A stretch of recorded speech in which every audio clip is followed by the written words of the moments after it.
3, 2, 1, mark. Okay, good. Good enough. Fuck me.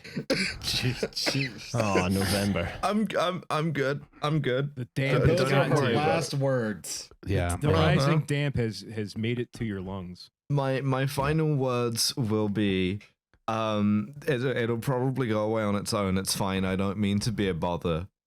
And Yep. Yeah. Oh, God, That's you what sound I'm like a saying. mother.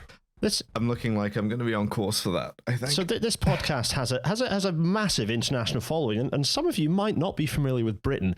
Let me just explain how I explain Britain in a way that I do to other international people, like my wife's family and others. Imagine Britain is like the sponge that you leave by the side of the sink and forget about and don't squeeze for a week. It smells like that. It's got about the same consistency, smell, and texture, and moisture content. And what it does to your lungs is what is this? Yes, is that The only this is not why. It's not because the country has sick building syndrome. I live here. I'm adapted to that. I'm like one of those bacteria that grow on the inside of nuclear reactors. No, what happened is I went to see the Glasgow premiere of The People's Joker. Fantastic film. Vera Drew for president. However, and I will preface this by saying it was worth it. I believe that seeing The People's Joker got me the People's COVID. Oh, Right. no. I mean, you don't sound like Jordan Peterson. That's the thing. Got a bloody buckle, Okay, so we've Kermit established Jordan a V. problem Peterson already here. in the opening minutes, which is that making me laugh is quite painful. Well, I gotta dear. say, I want to gripe about something. Having spent, about almost a month in the British Isles plus Ireland in the last year. Can you guys have a fucking dry toilet floor? No. Has that ever? What no. a sentence. The No. only one was in County Kerry. That's the only place in the entire northwestern archipelago of Europe, whatever you want to fucking call it, that I encountered a dry toilet floor. You will slip. I'm someone in like a kind of small minority here in that I can objectively compare the two, and all I can say is that women's toilets are worse. Oh, dear. I completely buy that. I've heard that's a common experience. Yeah. I had to clean toilets at one point in my life, and yeah, that's a true statement based on my limited experience. Women are fucking nasty. Girls are gross. That's why we don't let them in the treehouse. No girls allowed. I got grandfathered in.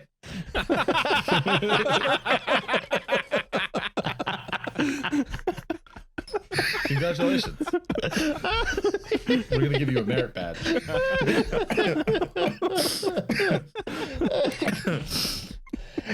Everyone listening to this, this is Nova at like 30% from illness and has destroyed all of us before we've even started the podcast. So This is going to be Nova's flu game. This is going to be the best podcast she's ever recorded. Yeah, exactly. No, Nova's going to hit a no-hitter on LSD. Pitch a no-hitter on LSD. Pitch a no-hitter, It's a lot easier to go 0 for 5 on LSD, I would imagine.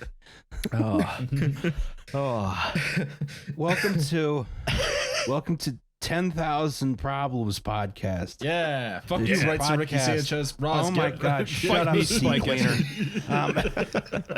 Anyway, it's a podcast about sports engineering with slides. I'm Justin Rosniak. I'm the person who's talking right now. My pronouns are he and him. Okay, go. I'm November Kelly. I'm the person who's talking now. My pronouns are she and her. I love sports engineering because we're going to find out why all the jerseys are fucked up now. Yay, Liam. It's Fanatics' fault, but hi, yay, Liam. My pronouns are he, him, death to right, Sir Ricky Sanchez. And we have, Gare's Your Problem, a podcast entirely about Gareth Dennis. I remember the joke. I have to be sheepish again, but fakely this time. Oh, no, it's not that. It's not that. My name is Gareth Dennis. I am your temporary also co-host. My pronouns are he, him. And we have a guest. Yeah. The one you bring on to ruin everything, to just make chaos. My name's Tom Payne. You may know me from 10,000 Problems podcast. Yep. What the fuck? What the fuck? Are you fucking kidding me? Go again. Okay, well. Yeah.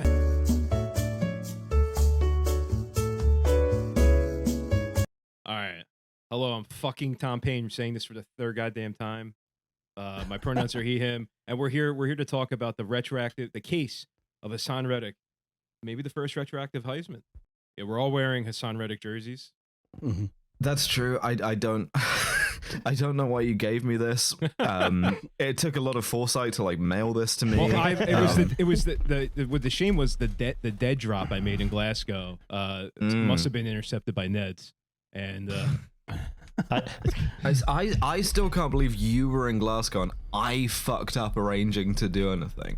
Like that's like gonna be a source of deep shame to me, is the thing. next time. Well, you'll make it up by shooting guns at Bucks County. How about that? Hell yeah. Which we're going to do.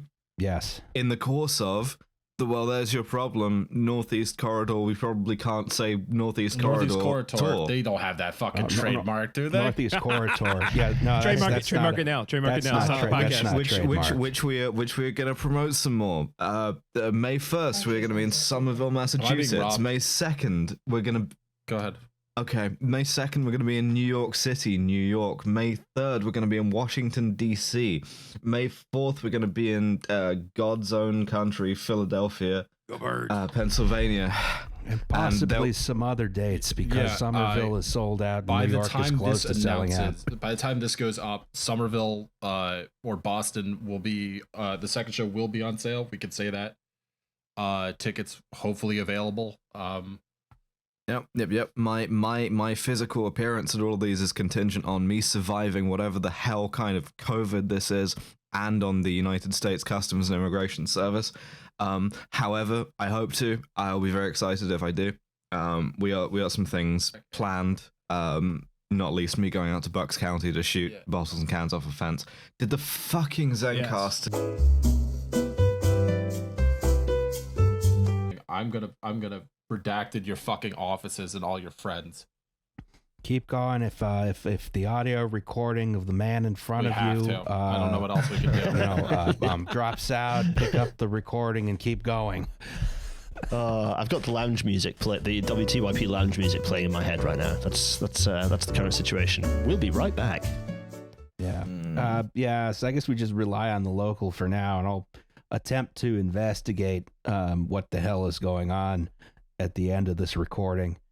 I mean, it still shouldn't just. It's no one's fault except Zencasters. Really, this shouldn't be. It shouldn't be this unstable. If Zoom can do it, yeah, exactly. Entry sensor open. Oh shit! Don't worry about that. You're getting killed. Yeah, no, I'm not getting killed. The guy who just came into my living room is about to. Meet an untimely demise. Doing the Kamala Harris thing of being like, I keep a Glock or whatever it was she said. I have a Glock. No, it's a Remington 870 because I'm an adult. Hell yeah. Liam's about to exercise castle doctrine. So anyway, so now that we're 20 minutes into technical difficulties, but theoretically going now, are we giving Hassan Reddick a retractive Heisman? Should. Fuck you, Notre Dame. I barely know what any of those words mean. Devin, it doesn't matter. You just need to cut their mics, Devin. Get movement. No, let's do the dog gam news. Yeah, okay, that's fine. The dog gam news. The news about a bunch of like 1950s pinup like anthropomorphic dogs. Legs. Goddamn, it's the news. Yes, it's the dog gam news with the dames. It's the dog gam news. Oh, please, sweet, merciful God, let this end soon. This is the last episode before the election happens, but will be released after the election is over. So we can go hog wild here and tell people all kinds of awful things, make terrible predictions. Let's go. I hate this fucking election so much. My phone's been unusable for 4 months. Your phone was already unusable, dude. Yeah, but it's worse. I'm fascinated to even consider the phone situation you have going on. It's like stuck in high contrast text and the keyboard's massive. I don't know how to. Why fix do you that. do this to technology, Ross? I'm envisioning a kind of screen crack, the likes of which has never occurred in any other piece of glass anywhere in the world. It just got its first crack like a month ago. He's good about that. Yeah. It's just that like he uses his phone in a manner divorced from reality, right? where he's just like, yeah, like I see him go on Twitter and I'm like, okay, that's a normal fucking thing to do. And then he brings up his keyboard and I'm like, I'm out. I'm good. Like there's no life form on this planet or any other that can understand what the fuck is going on here.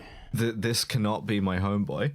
Look, I just wanted to talk about the election in Pennsylvania. It's been miserable for everyone. Yeah. This is the worst thing you can experience. I understand there is an election going on in parts of the U.S. that are not Pennsylvania, but I also understand that doesn't matter. It doesn't matter. You as a Pennsylvanian, your vote counts for like 50,000 votes in Manhattan or like 75,000 votes in Wyoming. So every single canvasser, every single phone banker, every single, like everything in the country is aimed directly at you. And you just get a barrage of mailers and it's like it's text such a messages fucking relief and that this comes out after the election, and so for worse or more worse, it's over, and I don't have to tell people to like vote or not vote. People are still gonna get mad at me anyway. Regardless of what happens, but like I don't have to have a take because either everything continues to be bad roughly at the rate that it was, or it's worse. So yeah, great, fantastic. yeah, as I say, as a Bucks County resident who is basically my vote is going to decide the election, so you can praise me for that. But I'm just waiting. And you're voting for Jill Stein. Oh right? yeah, absolutely. obviously. I'm just waiting for Dr. Brother Cornel West, of course. No, I'm waiting. I'm waiting to look out my window and see the fucking Bucks County courthouse on fire. Yeah. I'll just know it's go time. All right, that's it. I mean, they've been setting ballot boxes on fire already, so like it's a short walk. Don't do that. Well, Trump is suing Bucks County. Like when I see my county and fucking Elon Musk is tweeting about it, I can't say what I want to say right now. But didn't I mean, possibly relatedly, didn't you guys, and by you guys I mean Bucks County, try to kill him and miss? Like, no, that was Butler that County. You? That was Butler County. Yeah, okay. That's My out bad. by one of those. Yeah, isn't that out past like? Listen, man, if it's like north. If it's of west of Pittsburgh. York, I don't give a shit about it. Yeah, it's not Le County Dauphin. Yeah. You know, Dauphin County. Dauphin County. You know it. I know you know it. Yeah. Welcome to the bit of York Pennsylvania Dauphin Station. The bit of Pennsylvania having a timeshare with Quebec. We're in a condominium with Saint Pierre and Miquelon. That's why Wildwood exists. All the Quebecois can come and ruin my fucking beach. Yeah. I will say I am. Should be no surprise who I'm voting for. I'm Jill Stein, of course. But I am so goddamn sick. I know people are gonna be in the comments like, it's the most important. I know how important this election is. Shut the goddamn hell up. Stop calling my cell phone. I already voted. My shit is fucking in the box. Please stop. Yeah, don't bomb. Stop calling don't bomb me. ballot boxes. Please, though. please. That's federal, baby. The U.S. Postal Inspection Service can't wait to nail your dick to the floor. Don't stop emailing me. Stop calling Stop emailing me. his wife. Stop texting me. Stop emailing my wife. Stop. This period of you mattering to federal politics has to end. Yes. I want to be insignificant. I think we need to flip a coin and determine whether Pennsylvania is a red or blue state and just be done with it. Because no one wants this. And the thing is, it's like a traveling roadshow. It's going to go on to the next swing state. It's going to be, I mean, it already is in like Wisconsin and Georgia and Michigan. But if the demographics hold, then after whatever kind of like Trump Götterdämmerung, it'll be like fucking South Carolina or whatever, Virginia. Yeah. So it never ends. It never fucking ends unless Trump wins and the world does in fact end. The Trump Götterdämmerung, or however the fuck you say it, that's a great mod for HOI. No, it's not. I will say on one small little nibble of good election, Sarah Trumper-Dämmerung. I'll fight you. Sarah McBride, Cooking. the first openly transgender member of Congress, if she wins, is running in Delaware, and she runs an ad that's the only good political ad, which is all the unions who back her. Nice. And my favorite one is the last one. It's the sheet metal workers. But she's like, Sarah's endorsed by like teachers, like nurses, all these union workers. And then they go sheet metal workers, like really loud directly into the mic. And it's just like 3 like guys in their 50s being like sheet metal workers. And it's the only good bit of politics I have. Like the last 3 guys in America who know how to make this specific like shape of sheet metal, they're all woke is the thing. You wouldn't have guessed, but they are. The good news is when the 3 of us single-handedly pushed Jill Stein over 5% of the popular vote, owing to our oversized Pennsylvania voting power, the Green Party will get federal matching funds and immediately tear itself apart, much like the Reform Party did. Ross Perot, you stupid asshole. The provisional Green Party, the original Green Party, the real Green Party. The real Green Party, yeah. The workers Green Party. Brackets Roz. Yeah. Oh, that's when I run for Green Party. Yeah. I listen. You heard it here first, folks. It's fucking it's amazing because like I said, I cannot think of the last time I saw an ad that was not for either draftfucks.com or a political ad. I'm just like I just want, not a big fan of Bob Casey, but I do want him to take Dave McCormick out back like a dog. See, I didn't put an actionable threat there. I didn't put an actionable threat there. I'm sure that like Gareth will agree with me on this one. Take him out like a dog for a nice game of that's fetch. it. That's what I'm doing. I hope they have a nice time. I can say that. That's not actionable. Even from outside the US, this is both exhausting and terrifying to watch, and I simultaneously feel that this election has been going on for 18,000 years and also like a minute. It genuinely, I feel like there's only like 13 sleeps until we find out who the new president is. Shit has got me fucked up psychically. So at a state level, okay, loads of activity, fine, but the thing that struck me is how low energy it feels from the leadership of both, potential. Trump has PTSD. He has trauma. Oh yeah, that's right. Yeah, we should be sensitive to that trauma. No, it should. That's right. Yeah, I hope he gets some like exposure therapy for it. That was genius. Kamala, she's just kind of she's just kind of not around. Yeah, where? Yeah.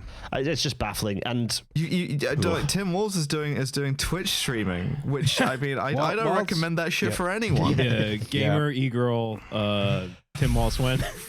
Don't say those words in that order. Hot tub stream. Waltz was doing great until people started giving him advice. Yeah, jeez. And you know who those people were? Yeah. Labour. The fucking Labour Party from Britain. We came over here and we were like, listen, you got to do 2 things. You got to get much weirder about trans people, and you got to wet every bathroom floor. Yes. It's like lift every voice and sing, wet every bathroom floor and slip. I don't even know if the wet job. bathroom floor joke is in this version of the podcast that we've recorded 6 times already. I have no idea. I don't know. I don't do these jokes for them. I do these jokes for us. And you know what? I'm glad of it. You know what? I'm going to end this news segment by simply saying that I look forward to the WTYP episode on liberal democracy. It'll be a bonus. Look forward to that one in the future because my God, It'll have to be a bonus. I'll just say, I would just like to say, County Kerry, come here. We have the driest jacks in all the Ireland. Oh, that was dreadful. Liam, how's your Liam, how's your Irish accent? How does it do? How's it going over there? Insult my own people. Come on, do the accent. You want me to do an accent? Oh, I'll fucking do an accent, buddy. Fiddly dee potatoes. Yeah, this will be the accent. This is the accent that I put on when I wanted. What's the nuclear self-holocaust button? I guess. I think a lot about the Sinn Féin guys who had to come over to the US to raise money for more car bombs or whatever, and they had to put up with this shit every day they were there. I still remember like a flashbulb memory, me sitting next to Gareth and me trying to do the London accent, and just the cringe on his face. It was like It was like I genuinely harmed his soul. And we'll have to do it again. Anyway, let's put the Electoral College and its insanity to one side, because I'm sure the result will happily represent the majority of the American people. Fuck 'em. And will be accepted non-violently by Trump's people. Yes. Oh yeah. In other news, Fucking hell. I think the first time he's been happy in his life was working in McDonald's. This is the second time. The first time was when he had the hamburger. When I had the hamburgers for the big football players. Oh yeah. When he had that. That's true. Donald Trump just wants to live a kind of like suburban existence. All the times when he's happiest have been this, the like also fast food connected football player burger thing. When he talking about musical theater, talking about Arnold Palmer's dick, talking about fashion. When he sees a big guy in the audience. Oh yeah. He loves the big guy. Yeah. And I think the most like elegiac Trump quote is when he was looking at some trucks and he said, "I could just take one of those and just drive off into the distance. My life used to be great." Get this man a heavily financed Ford pickup truck and a job managing a McDonald's franchise. You think Trump could drive a semi? You think Trump could be an owner operator? No, I do not think that. No. I don't like this American Truck Simulator DLC. I don't like it. Yeah. It's just like Trump busting out like a fucking Siegfried Sassoon fucking ass poem. Just really. Trump has a future in like rapid logistics, because if he becomes an owner operator while president, the Secret Service will have to clear a way for him the whole way. Where's this McDonald's? If you're wondering, it was this weird like Potemkin McDonald's, because it wasn't open. It was only open for him to work there. Yeah, it's the fucking Fearless Hill McDonald's of goddamn Bucks County, Pennsylvania. Please leave. This is already surreal. I can't imagine how much more surreal it is to see Trump at like my McDonald's. So, I'm no fucking Lower County. Yeah, that's it. So, but knowing that if you order like a McFlurry there, his hands may have been on the like McFlurry machine. Are they big enough to hold the cup? You know, it's so far. I've had the street behind my house blocked off by Mike Pence, Joe Biden, and as of last week, Tim Walz.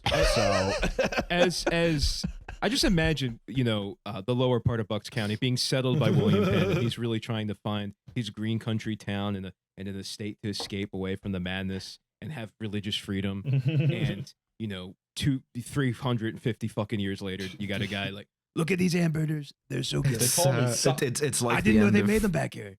It's like the end of From Hell. As he's signing the treaty, he gets a flash forward into the future. The 21st century, for better or worse, I have delivered it. That's why he went back to fucking England. He's like, fuck this shit. I see what's going to happen. I need to go back to somewhere where the bathrooms are wet. Are the bathrooms wet in Buckinghamshire? Oh, almost certainly. We'll fight them in the puddles. Home county's bathroom? No. Yeah, that's it. Like at a pub that you have to drive to and drive from. The wet bathroom line was there, during World War II. Trying to we'll stop the Germans by having a wet bathroom.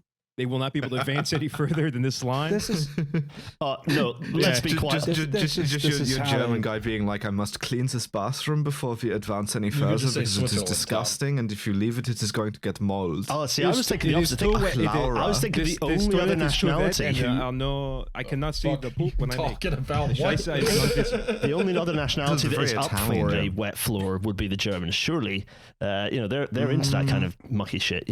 So what if an Italian guy? Yeah. No, I mean, because they're like everything has to be completely sterile like all the time, except when they're doing sex stuff, and then they get pissed and pooped on. You know what I mean? I am so glad, Roz, that it was you who took us there. Beautiful. Should I bring out the Szechuan sauce? Do you want me to bring out the Szechuan sauce? I didn't know Trump was German. Yeah, I haven't seen that hat in a minute. Yeah. No, Trump. Because of the P-tape, which is real. We're all The P-tape 2016 liberals. We become 2016 liberals. That's the funniest possible Not successfully, I'll tell you that shit. like November surprise, I guess. I don't like calling it that, but like late October surprise would be P-tape real. The only thing, Dude, I would get the hat back out. I would get the hat back out, and I would wear it all day. The only thing that makes that like slightly less German is I think the video was allegedly filmed in Moscow, which no German has ever set foot on. So yeah, True. yeah, That's a good point. It's a good point. yeah. Scoreboard, baby. Yep. Count the rings. My favorite. Yeah. My favorite part about this was Trump being so happy to find out that at McDonald's, no human hand touches the fries.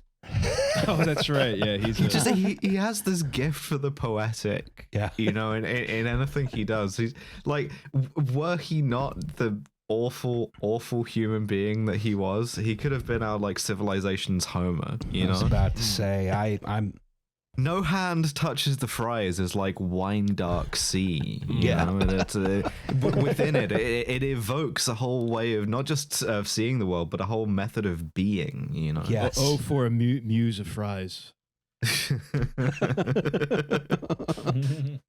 Sing muse of the Bucks County McDonald's. All right.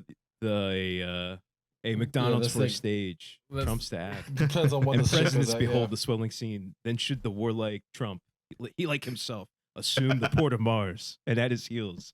I don't remember the rest.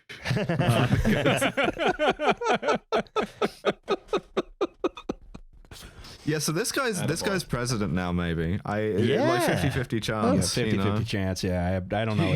Maybe listen. Either way, he's getting punished. They're taking him out of the McDonald's, and they're either taking him to prison or the White House, and he hates both of those things. So every political prediction I've ever made is wrong. So I'm gonna say he wins. Okay. Yep. Yeah.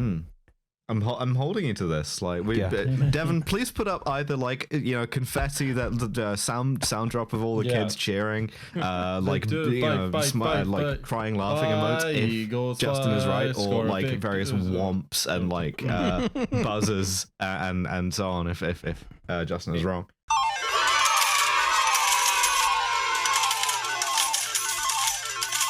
And drop the Eagles fight song if Civil War starts. This is my fight song. That's what the fight song is, right? On the road to victory. Anyway. Fight. Yes. All right. Listen, that was the doggone news. It's a shame about the Civil War. Fewer listeners to hear all this. Well, hopefully, none of this them comes are out going to the fight. day after. It'll be fine. None of them are going to fight. Hogs, rise up. Prove me wrong, listeners.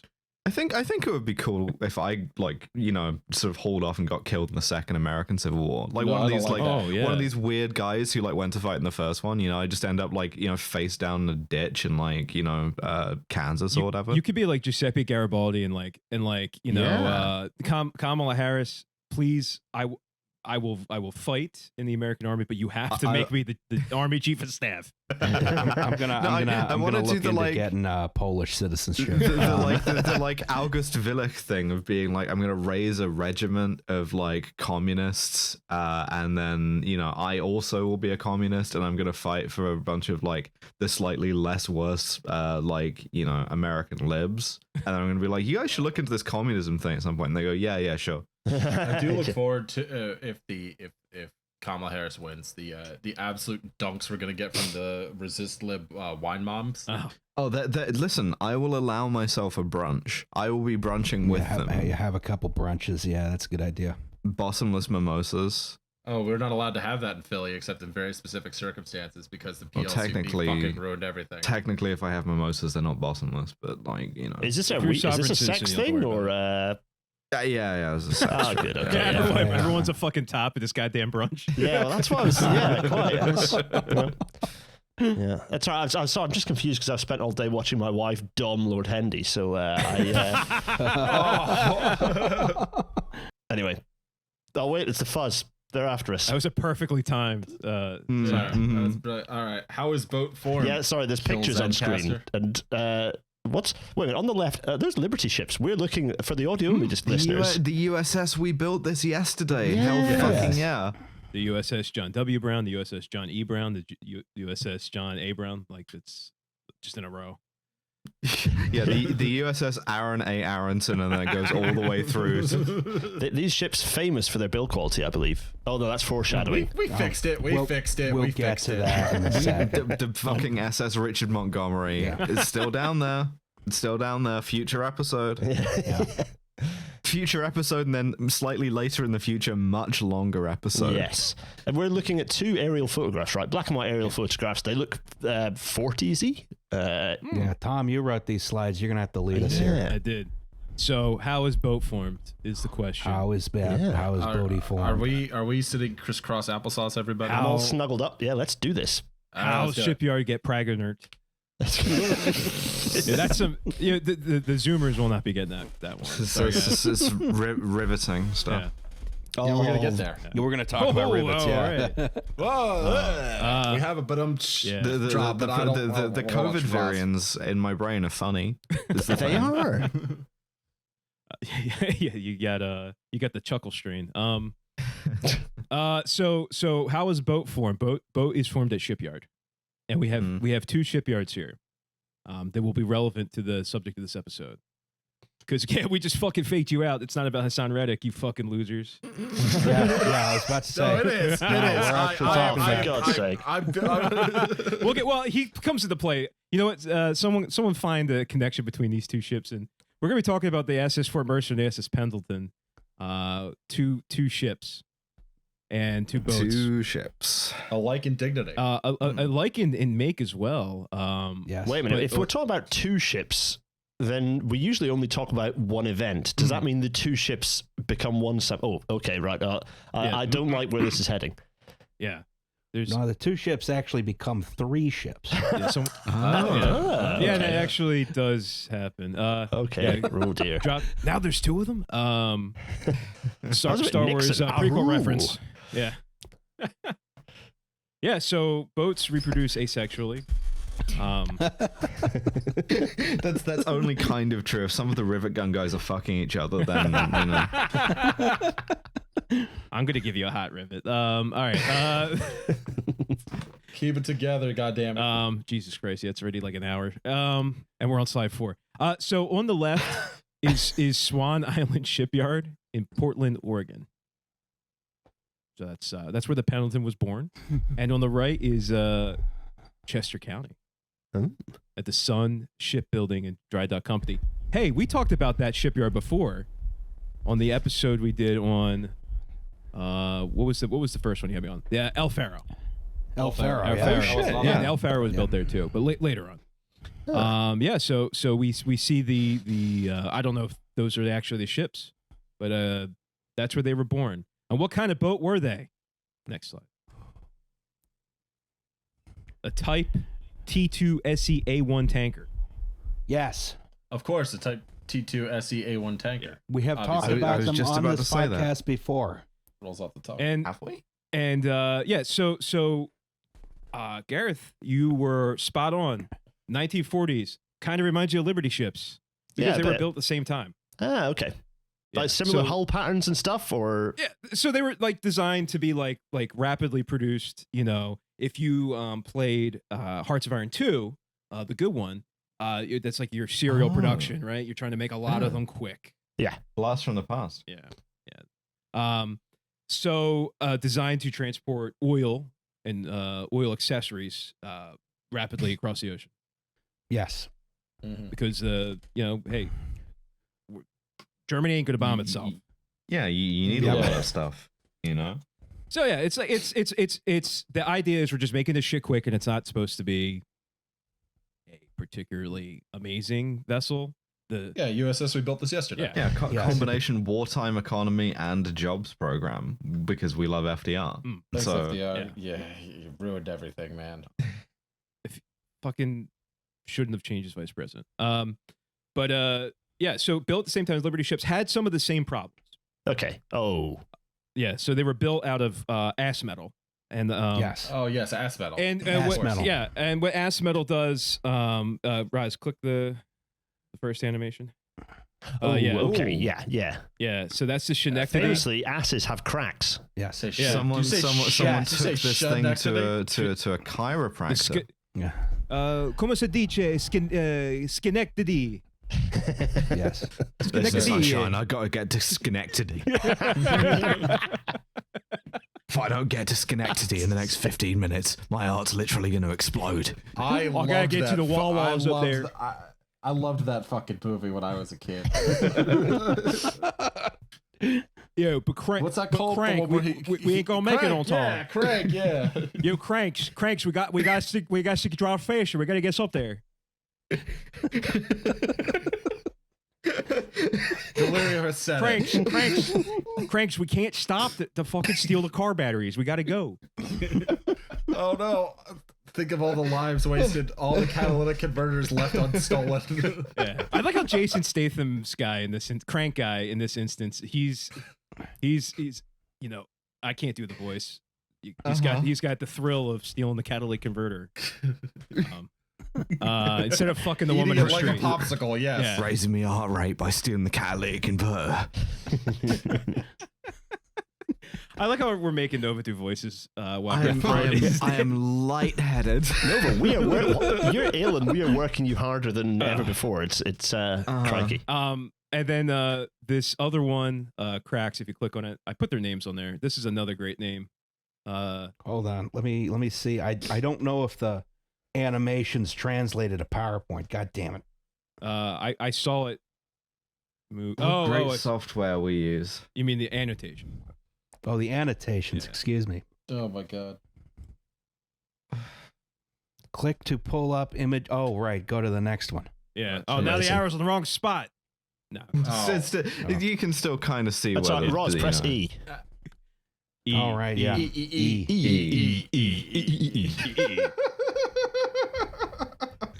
This is going to be an all-timer for all the wrong fucking reasons. They asked for me to come back. They asked for me to come back and specifically be with Liam on this, and this is what you fucking get. So this is the I don't know, Ponagansett. It's some fucking. Sure, man. It's the ass crack joke again. It's split in two. Boats are typically not supposed to do this.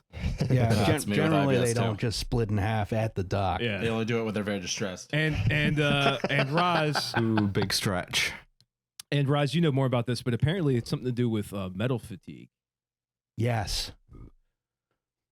All right, so I think a good place to start here is to talk about joining two pieces of metal together. There's two ways to do it. There's riveting.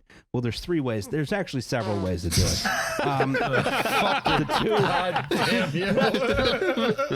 The two ways we're going to talk about today are riveting and welding.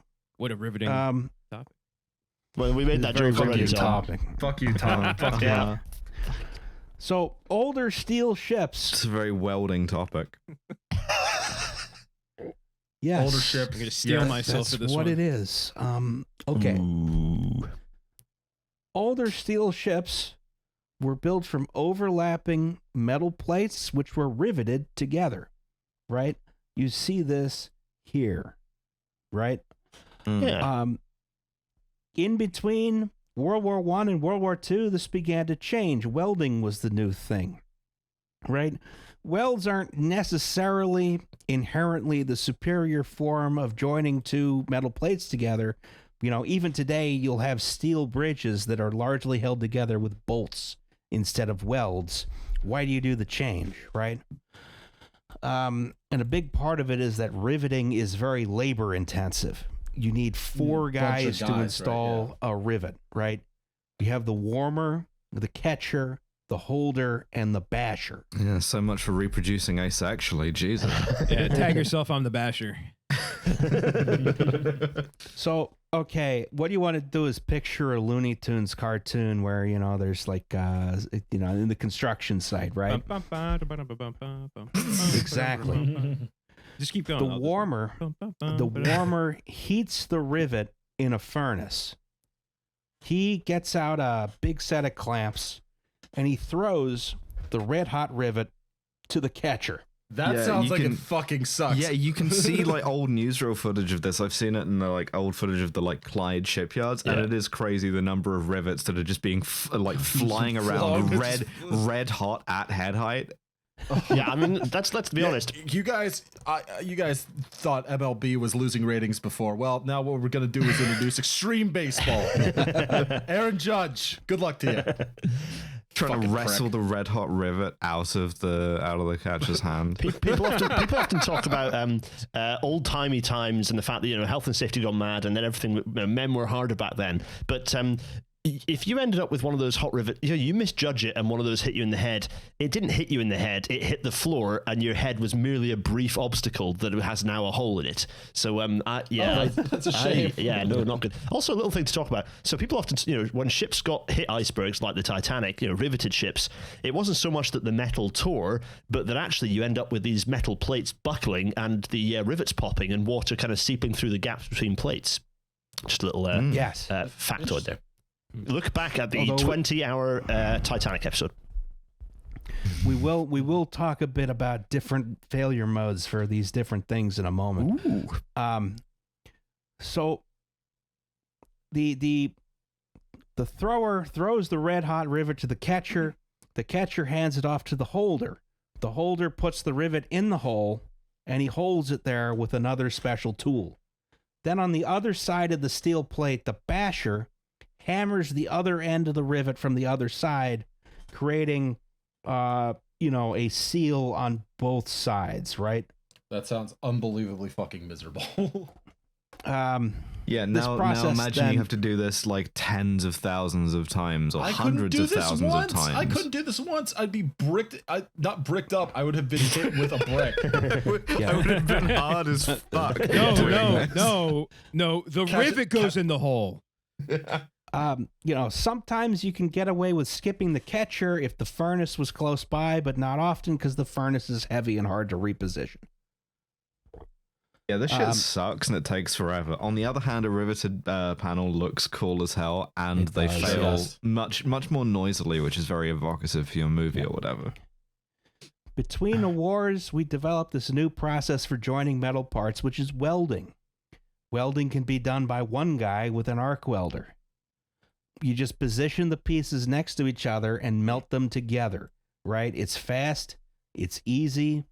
You just need one guy, and that's very important during the war since manpower is short and time is of the essence. USS, we welded this yesterday. Yeah, exactly. It's like You would not gooning for believe how many metalwork. welds we skip. Yeah. Sweet Jesus. I've seen, occasionally, like I'll do some shit like I can't sleep, so I'm gonna get really into something specific, and I've seen some because of this. I've seen some welding gore in my time. You can fuck up a weld in some really fun ways. Oh yeah, if you want to see some of that, just look at the vehicle ends of the Class 800 family IETs running up and down the East Coast Main Line. That welding is fucked. Conversely, you can look at, go on fucking r/welding or whatever. You can see some very clean welds, very beautiful smooth welds, and I'm like, damn, that's crazy. I'm just imagining like a trad guy, like, no, you have to use the rivets. That's how the Vikings built their warship using the clinker method. You can't weld it. That's decadent. Yeah. Give me 1 second here. I have to use the restroom. I know it's only been a bit. I'm sorry, but it's been 50 minutes. It's been like an hour. It's fine. We're right. It's calligraphy corner again. Nova, how's the calligraphy going? Actually, really well. So I got set a brilliant challenge recently because I the kind of black letter calligraphy that I mostly do is it's called Textualis Quadrata. Right, it's pretty simple. And I got asked if I could do something in this script called Rotunda, which is like a lot more sort of curvy. What the hell? I think someone's riveted panel just fell. Was that a gong? Yeah. So I got asked to do this Rotunda thing, and it is hard as fuck. Like, I'm having to learn basically from scratch. You got to twist the pen as you're finishing downstrokes.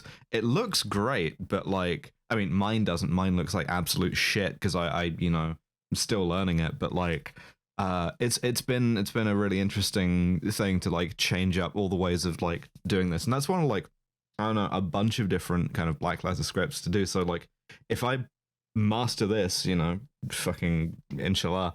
I got more, so you just have to if you want to, then post them on the old Twitter. I'd be welcome to see that. That's yeah. I mean, the thing is, I'm always a bit of a perfectionist about this stuff. It's the same with the photography. If people are wondering why I haven't posted any like film photography recently, it's not just because I'm I have ADHD and I've moved on to a new hyper focus or whatever. It's just also because like I don't want to. No shit leaves the shop, right? I don't want to put out stuff unless I like it. And with the calligraphy, there's a lot of stuff where I'm like, this is okay. Like it's you don't want people to judge you on the idea that you're doing it for enjoyment and for the challenge, but it's not good enough yet. I mean, give it time.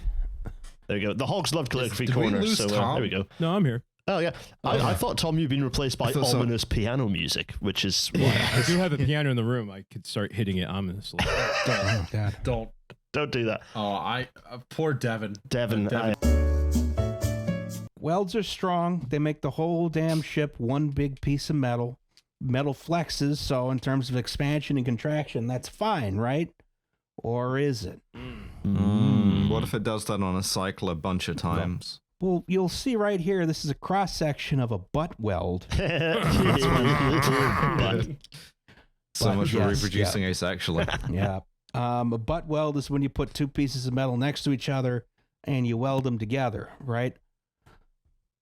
No response to that. That's okay, legit, cool. This is where this shaded area here is where the metal has been heated to a point where it changes its properties, right? The heat affected area. Yes.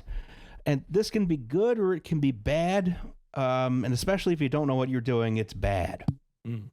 Oh, I mean, bad news. Yeah, I see Futurama, right? Yeah. I'm currently holding my PWI Understanding Rails and Rail Welding book, just for the benefit of the listeners. may need Gareth's help here because this is not my area of expertise. Studying the blade over there with the studying the rail. Yeah. Also, because I changed the background to black, all the words that are supposed to be here are gone. Brilliant. Okay, so metals, they're the meat and potatoes of the periodic table. Hi, Milkshake. Are they not? Okay. So a lot of chemicals, they're made out of, these tightly bonded molecules, but metals are just this big party of atoms hanging out, swapping electrons, right? Oh, saw the polycule. The polycule. That's why they call them transition metals. Fucking go. Flu game shit, Nova. Flu game shit. That was a pull-up jumper from 50 foot. Yeah, that was amazing. This is why alloys of metals are described in percentages and not chemical formulas. There's not like a steel molecule. No, right? these are crystals. Yeah. No, that's all I've got. I'm still. I can give more metal chat, but no, at the moment, crystals. Everyone in your crystals, mind, yes. Crystals. Metallic bonds form atoms into large crystals of relatively uniform patterns, but with discontinuities between them, right? I just really like the idea of like now we know that these are crystals, like your kind of wine mom, like setting out a bunch of healing crystals, but they're all little steel I-beams. Yeah, exactly. Gotta leave the I-beams out for George W. Bush on 9/10. No, those are the crystals underneath New York City. How did you know They're that, all in the Liam? subway? How'd you know about that? Oh, they told us to stay home, dude.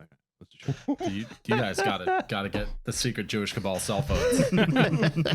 Is that the Obama phone? But no, never mind. It's a BlackBerry from like '99. It's a Windows phone. Oh, hey, listen, Windows Phone was unfairly maligned. I had a Windows phone. It was perfectly fine operating system. Perfectly fine. Listen, it was 2006, dude. All right, the first iPhone didn't even have fucking G. Getting a message not to come into work today on my Microsoft Zune. The problem is you don't know if Hezbollah has an Uno reverse card situation for those. They literally did. The reason why I found this out, the reason why the pager attack went off like it did is because, and I found this out in it was like a book by Ronan Bergman, I want to say, that Unit 8200, the Israeli like SIGINT agency, they got entrapped like this in, I think, the 90s, because Hezbollah left a cell phone full of explosives for them to find, and they brought it into their sort of exploitation area. And they killed like 2 people, or like blew a guy's hand off or whatever. So this was the Uno reverse card. Well, I call it the Uno reverse card because it's the Unabomber. You just gotta hope that Hezbollah doesn't have a second Uno reverse card. Yeah, exactly. They just keep dealing the reverse cards. So on Windows until... Phone, you'll just start a blue screen instead of blowing it up. Yeah, maybe in the 8200 we're trying to charge their Samsung Galaxy. So the Note 7, the $1 billion nugget. Anyway. No. I've seized control of the radio station. These crystals affect the mechanical properties of the steel. They can be controlled in a number of ways through production, through adjusting the level of carbon in the steel, adding metals other than iron, reducing or eliminating various impurities, and also crucially controlling the rate of cooling. This is where you get all the different like alphanumeric codes for different kinds of steel that knife people go absolutely nuts about, and being like, yo, your pocket knife that you only use to open Amazon packages sucks dick because it's 410 HC or whatever, as opposed to my Giga Chad 81 ZF4 folded 10,000 times. You can cut straight down the knight's armor. For clarity, you can have exactly the same alloy composition in rail steel. I'm the rail guy. I'm always going to say rail stuff. You can have rail steel. It's precisely the same chemical composition, so the same alloy percentages, but depending on its heat treatment, you can end up with completely different crystalline structures. So, for example, most rails out there have perlite as the steel alloy crystal structure, but if you heat treat them specially, you can have what's called bainite, which is much, much stronger and resists scratching. It talks and the weird voice. Bainite. Yeah, exactly. Merely adopted the West Coast main line. I was born on it, molded by it.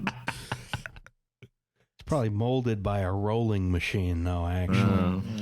Well, yeah, but I'm trying to think of a Ra's al Ghul / roll joke. Someone else better than Ra's al Ghul. Yeah, that'll do. My Liam Neeson impression, I can't do that on the air.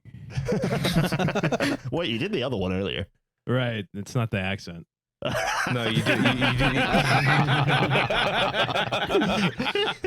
Jesus. Ooh. If, for instance, you're rolling out a big steel beam from a hot billet and you allow it to cool very slowly, you get very large crystals that results in a steel which is very ductile or like easy to deform, right? In other words, that's desirable usually in like structures like buildings and like bridges and so on, because of things like thermal expansion, cyclical loading. You want things to be able to bend a little bit, in like, or like in an earthquake or with any kind of like wind loading, so on and so forth.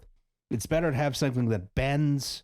And, if it bends really badly, you can look at it and say, hey, there's a problem there. You can fix they have a surgery for that. Yes, exactly. That's why they call them transition muscles. I'm trying to get those transuranic metals, you know what I mean? Oh, yeah. No, I mean, I've never subscribed to this philosophy. So, like, what if I want a steel that is as rigid as possible because that makes it more stronger? Oh, we'll get to that in a second. If you cool it down very quickly, you'll have something that shows no signs of problems and then shatters catastrophically. Oh, no. Right. Oh, that sounds bad. Hey, at least it fails in a way that you're aware of it, very much so when it happens. Yes, yeah, instead like of being able to correct the problem, it just happens and you die. Yeah, exactly. Saves everyone a lot of work, apart from the guy who has to clean up the remnants of you. Yeah. So yeah, if you want a steel that's very hard, like a chef's knife or like a sword, some kind of big block of metal you want to machine with like a Bridgeport or CNC or a lathe or something, you want to take a different approach, and that's going to be rapid cooling or quenching. Quenching. That's why you'd fucking dump it in like oil or water or whatever, so it cools quickly. It's not just to look fucking badass. Yeah, I thought it was, and I've watched every season of Forged in Fire. No, it's very important you cool it as quickly as possible, because so we see up here, this is a slowly cooled steel under a microscope, right? And you can see there's very consistent grain here with the crystals. And this is rapidly cooled down here. And it's a big mess of shit going all different directions. My favorite Forged in Fire thing, is the first host that they had, fucking Will Wheaton or whatever the fuck his name was like Will Wheaton. Yeah, he was a troop. He was like an operator, but in the Air Force or whatever. Anyway, they did like a military special, and with like one of each branch like forges a knife or whatever. And when the first guy, who I think was a Marine, like loses and eats shit because he's made a knife out of like crayons and banging two rocks together. Yes. Will Wheaton goes, I would never ask a member of our like armed forces to surrender his weapon, like leave with honor. And it's like, okay, man. I love that shit. Did they have a coastie on? And if so, did they make like I hope so. The dive knife with the blunt tip so you don't accidentally stab yourself when you're trying to disentangle your from a line? I'm gonna look this up. Sorry, Justin. It's Will Willis, but I think we should leave it as Will Wheaton. Wearing that weird fucking sweater from Next Generation. Yes, I actually love that. That's he's serving. I'm just gonna say the zebra and the non-zebra patterns here are actually I think they are the crystals I talked about. I think the top one is definitely pearlite, and I think the bottom one is actually bainite as steel crystals. I believe that is the case. Yes, I glanced over the Wikipedia. I was just like, I need a refresher on this, and then I did. As best I can tell, they had like one coastie on Forged in Fire, but not in the military episode. So what even is the point? I know. I wonder what he made. Or they made. I don't know the gender, I'm assuming. It's a guy, a trans guy, actually. Oh, hell yeah. So cool. Shouts out. I got it right by accident. Yes. Yeah. I'm not gonna get canceled again on this show. Does not say though, so I don't know. Could have been anything. So this crystal formation results in these high internal stresses. It results in all these crystals at odds with each other. They resist deformation because they're all fighting each other. This like is not like the left. Yes, exactly. Exactly. The top is what we got. It's like lib steel. It's lib steel. Yeah. Lib steel. Yeah, lib steel. The bottom is democratic centralism. Yeah, exactly. Right. It's gonna break before it bends. Remember that time when Abdullah Salam just exploded with no warning? So this is good. So for context, this is good for lots of applications, as Roz was saying. For example, for rails, where they're being inspected very regularly by like automated trains, you can predict when they're going to do the breaky shattery thing, and so you can exploit these properties for either for chef's sushi knives or for having really good wear resistance on shallow curves on high-speed rails.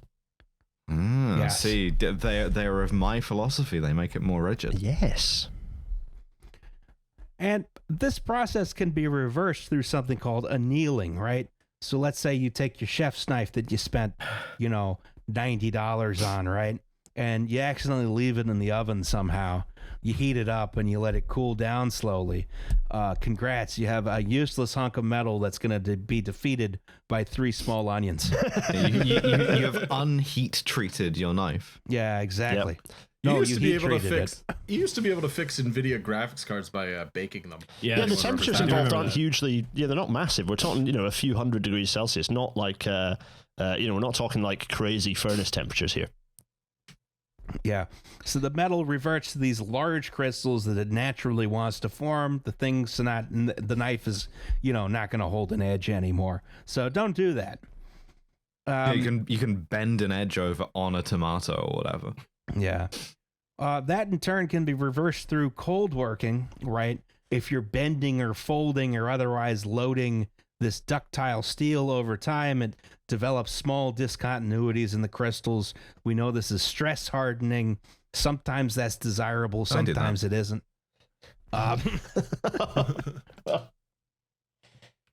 And you can develop various alloys to affect the structure of crystals. Most impurities result in more imperfections in the crystal structure and then more hardness, right? Ambient temperature can also affect the brittleness of steel. That's important. We're going to get back to that one. What?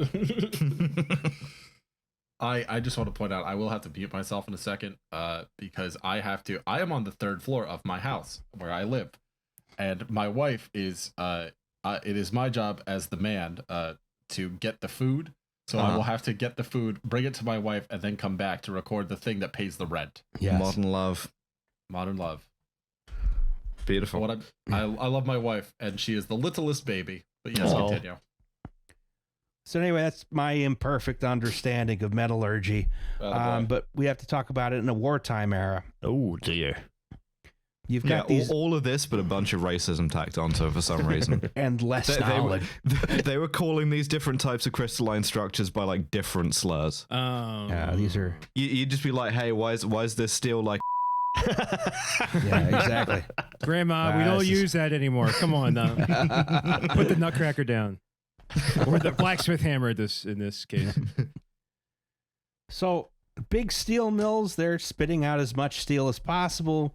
There's manpower shortages. Not all steel is what we would now know as like good quality, or at least of structural quality. A lot of it is coming out of the mill with like high sulfur content, low manganese content. This is stuff that's great for machining, not so much for structures, right?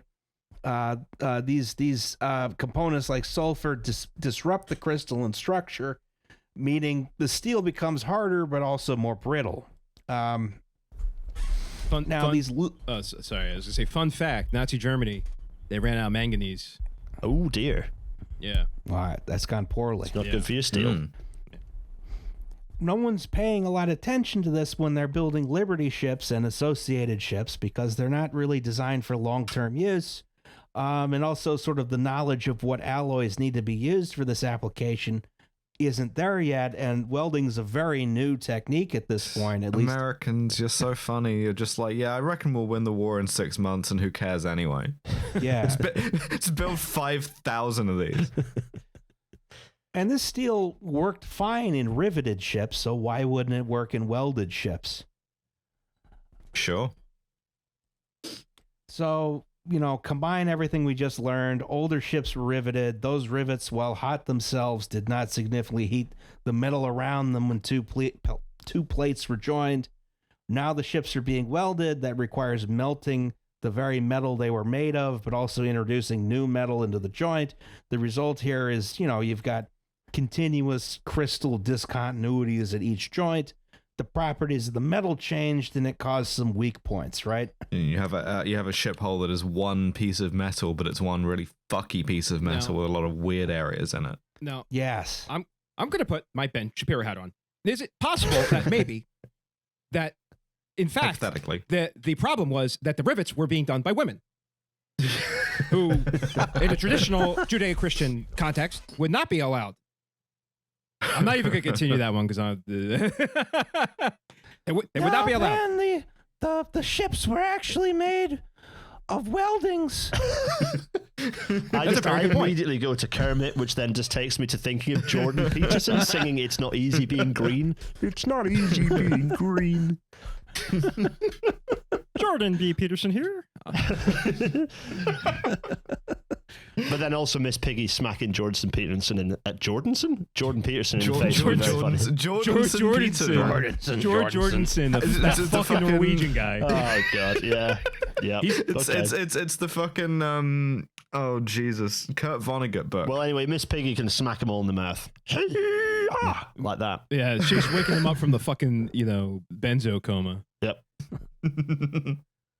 So anyway, owing to all these factors, that's how the SS Schenectady split in half at the dock in calm waters in Portland, Oregon on the 16th of January, 1943. This crack was heard around the city and was heavily reported on despite wartime censorship because it was in the middle of the goddamn city and everyone could see it. Yeah, put a tarp over it, like when a plane crashes. I love how much this is just like there's a model ship made out of like Ryvitas or something, like just made out of like crackers, and it's just been snapped by just a guy. It's just like the boat has snapped. It's not like, oh, there's some like difficult to see in a photo warp here. It is literally boat snap, which is the front fell off. Yeah, front fell off. That's it. It was like that when I got here. This ship was completed, went out to sea trials, came back to port, then split in half. And presumably, since this is, wartime production, you're just like, well, I guess we got a bad one. Another 5,000. Yeah. They can't all be winners.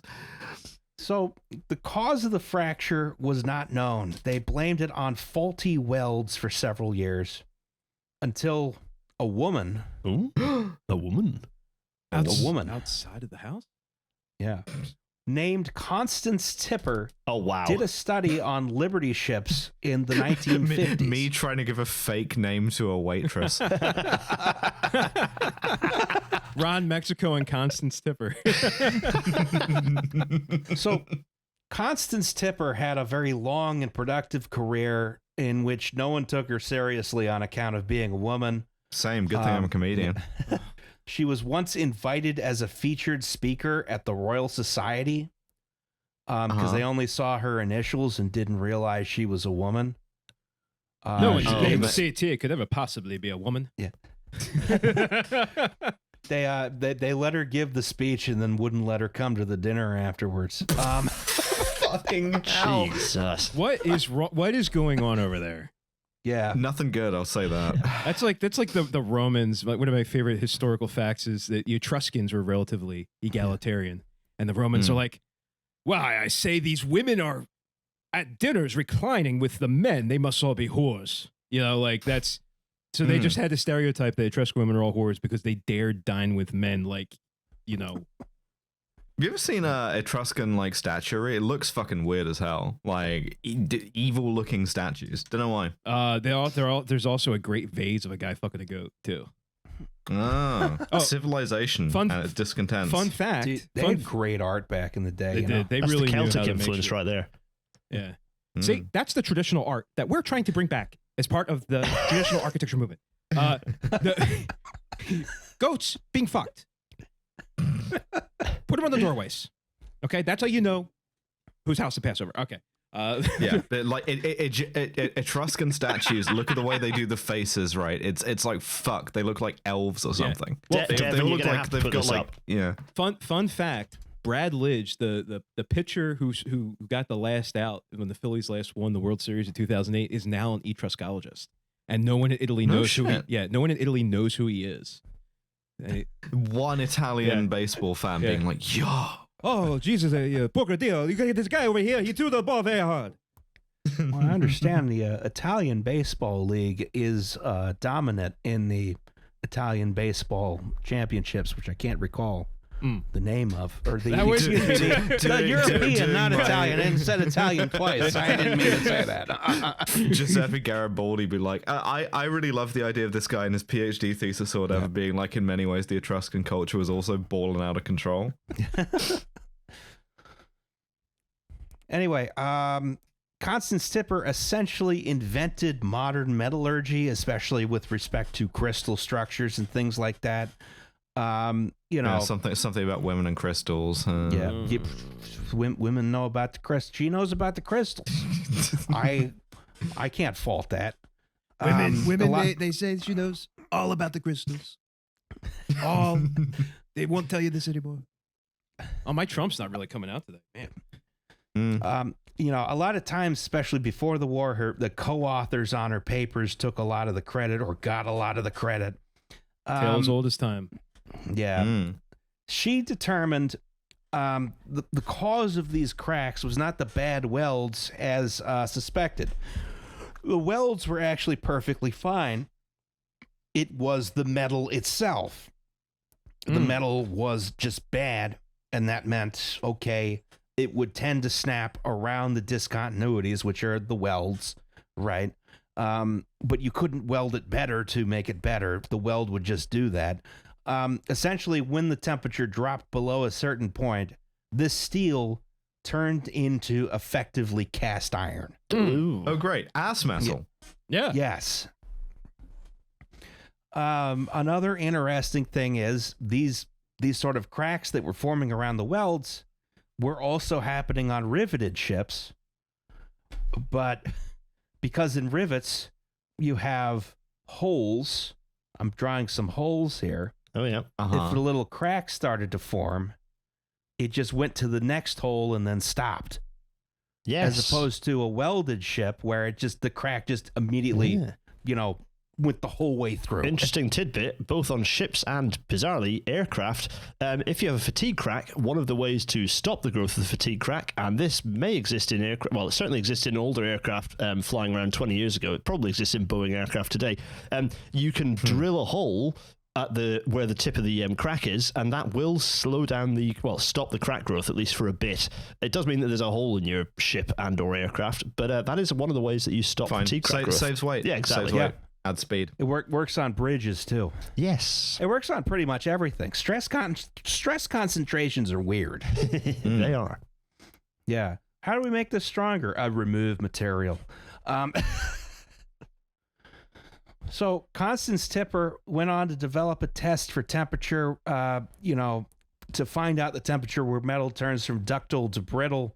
We now know this is the Tipper test. It's required for any sort of material that's expected to be exposed to low temperatures, like a boat or an airplane or I don't know. What is it? What do you do to test the thing? I don't know. I kept trying to figure this out through several sources, and it's like I don't. Good thing it's not a sort of widely available piece of information. I assume you have to go to college to figure it out. Just going back in time, Connecticut Yankee and King Arthur's Court, you're getting really specific about it. And how do you perform this Tipper test? I don't know. Yeah, I often consider if I were in that situation, like, do I actually have enough knowledge to survive? I mean, if you got metallurgy, I'm going back in time and giving fucking Harold Godwinson like really fucking good. I don't know what's a good medal we should give him to fight the Normans. I don't know. Look, I mean, if I just knew an AK-47 how to do, if I knew how to do the Bessemer steel process, I'd be set. I think if you give me I've said this before, you give me a full-size Glock with that magazine capacity, I can make people think that I have an infinite number of shots, and that's going to get me through my lifetime. We get to the whole post-Alexandrian period where my generals are fighting over my territory, and eventually they figure out that they've used all of them, and then things get fucky, Yeah, I think in a Connecticut Yankee and King Arthur's Court. I'm a powerful sorcerer, and I cast 40 Smith & Wesson hole in your torso. The thing about the Connecticut Yankee and King Arthur's Court is he was defeated by Merlin. I'm just now imagining Harold Godwinson with the Glock, like in Pulp Fiction, and he's like, how would you say it? Sejist Hoat Ongyan. Sejist what? Harold Godwinson inexplicably played by Samuel L. Jackson What dost thou saying? What a language. Sayest thou what in Normandy? My understanding of the Tipper test, by the way, just bringing this back on course, is that you just reduce the temperature and then whack the metal, and then once that's the Tipper test. That's really underwhelming. You write down that sounds metal about broke right to at me. this A lot of temperature. times it's pretty simple like that. Yeah. Von der Biest on Big Burger or Burger. I don't know. My old English pronunciations. It's better than yours, so fuck you. Anyway, got my ass there, and I wasn't even involved. I'm an innocent bystander here. I was talking to the listener. Okay. This is an interesting episode, and that we've discussed the mechanism of failure up front. But now I have to hand it back to Tom. So for what happened? So we have this war. Yeah, we talked about it a little bit. This guy Adolf Hitler, he's fucking. He's a bad egg. I'm not a great fan. Got a lot of fans on X, the everything app these days. He was just up to all sorts of bullshit. Just a real him and his pack of rogues just running around getting up the hijinks. Tried to change the German system of typefaces. Yeah, and also changed track gauge to some weird wide version. Fuck those guys for that alone. Getting so mad that your font is Italian in origin. Well, you're not using runes. Oh, guess where runes come from, motherfucker? They came from the Etruscans. And where were the Etruscans? Making weird faces Italy, on statues. Yeah. And where did the Etruscan alphabet come from? Okay, it came from the Greek alphabet. Where did the Greek alphabet come from? It came from the Phoenicians. Phoenicia. And where did the Phoenician alphabet come from? Fucking Egypt. We saw him, Tom. Yeah. Yeah, so fuck you, Hitler. You don't know shit about fonts. Yeah, no, this is not a pro Hitler podcast. No. Hitler banned from the dafont.org forums. Hitler not allowed in the treehouse. No. So we have here a picture of a sort of dames and fellas celebrating the end of the war, and some fucked up haircuts here. Yeah. I gotta say though, sometimes the World War II gal haircut does do it for me. There's something sometimes though. Not any of these though. The weird sort of overcoat. No, I'm just thinking of what's her name in the Pearl Harbor. 40s Bob. Hello. So we win the war. These ships that we built, basically disposable ships that we built out of ass metal. Yes. Yeah, built by Lodge. Ass metal with butt joints. Yeah. I bought a T2 at the store at the Cracker Barrel. The Euros won't understand that. You can buy cast iron pans in the fucking Cracker Barrel general store. Yes. Uh-huh. Yeah. So Cracker Barrel is a country restaurant chain. Do they do cheese? We'll take you to a Cracker Barrel, Gareth. Yes, please. Do they have a train above the? Do they have a train above my head again? Because I enjoyed when I went to the supermarket. They had a train above my head. Oh yes, Wegmans. Yeah, we went to Wegmans. Yes. What? Wegmans. Yes. The Wegmans. You got to go to the Wegmans too. They have good cheese. Yeah, they're pretty good cheese selection. Lots of cheese. Yeah. All right, keep her moving. All right. So obviously, America's going to demobilize, stop building weapons, find a peacetime economy. You're at the peace dividend. Build. Maybe we could scrap these vessels, make shitty homes for white veterans only. No. Yes. No, we're not doing that. Oh, Those are still good ships because they're still floating. yeah, And we can sure. make money by selling it to private interests, which I said for a nota bene would be a good name for a late 70s porno. Yeah, I'd watch that. Yeah. Yeah. Just a little bit of like jazz piano on the soundtrack. Yeah. Yeah. Ooh, is that a crack in your hull or? Oh, doctor, I think I need a new ass. Oh. This one has a crack in it. I get a hot Gonna rivet do some butt welding. Oh boy. No, we're gonna sell in the private interest. So let's take a look at what happened. So let's click the next slide. That's the Fort Mercer. She did not serve in World War II. She flat feet. Getting really like insecure about it, buying a bunch of like 9-line shirts. And be like, yeah, I was, I wanted to serve. Yeah, I was an operator, but I never deployed. By the way, I'm on my like 3rd divorce, but still care about traditional values. Yeah. I would have fucking enlisted, but as soon as that drill instructor would have got in my face, I would have fucking punched him.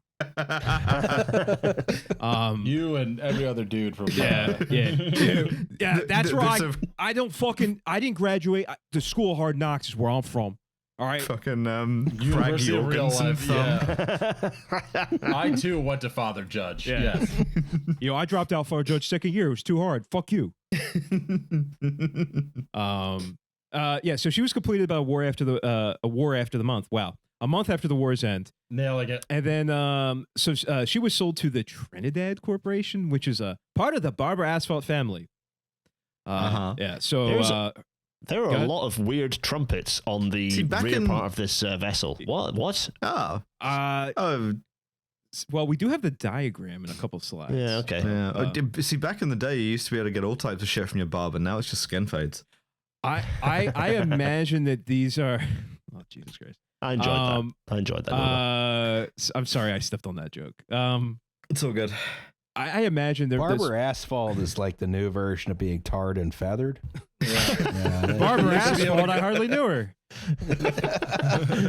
I imagine there's some that's I forget what the term is for that, but it like lets air in, but won't let the it's like a ventilation system on the back, probably. Yeah. So her career up until the incident was unremarkable. It's like your 30s. Yeah. So yeah.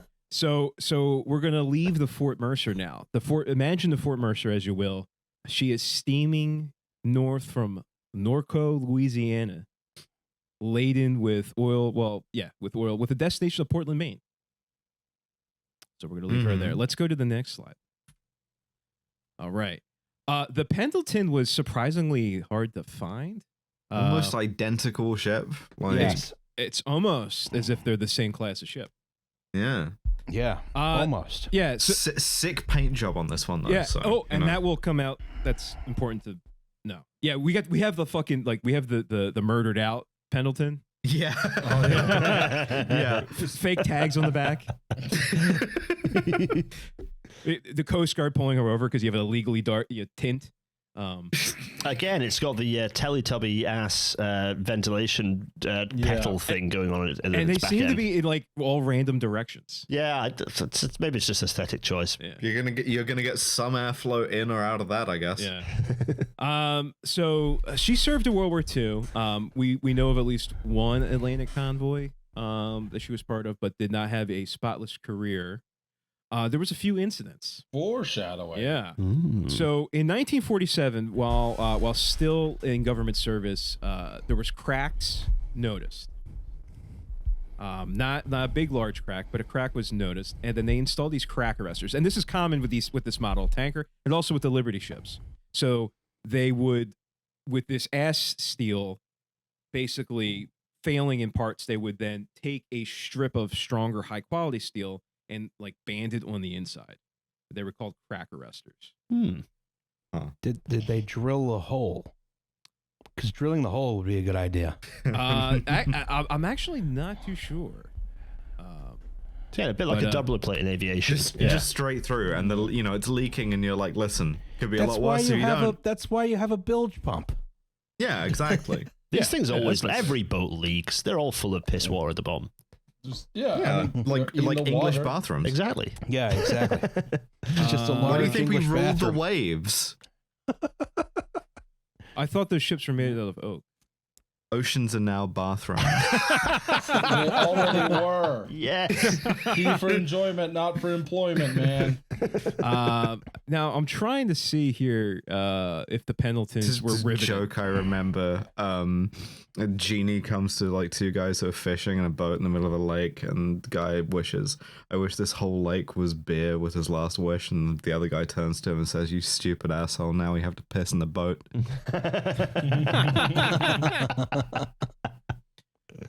Oh, Jesus Christ. In 1948, the Pendleton was sold to the National Bulk Carriers. Again, a nice straightforward company name. Mm-hmm. We don't have they those don't make them like that anymore. No, I'm sure there were like 45 similarly named companies Dr. that Evil owned Industries, owned like 2 ships each, and was like, we're bulk national carriers. We're American bulk carriers. National Bulk Carriers of Delaware. Yeah. This is kind of crucial though. And so in 1951, she ran aground in the Hudson River. Don't want to do that. And she ran aground between the number 6 and 9 tanks. We'll get to the diagram in the next slide, but note that for future reference.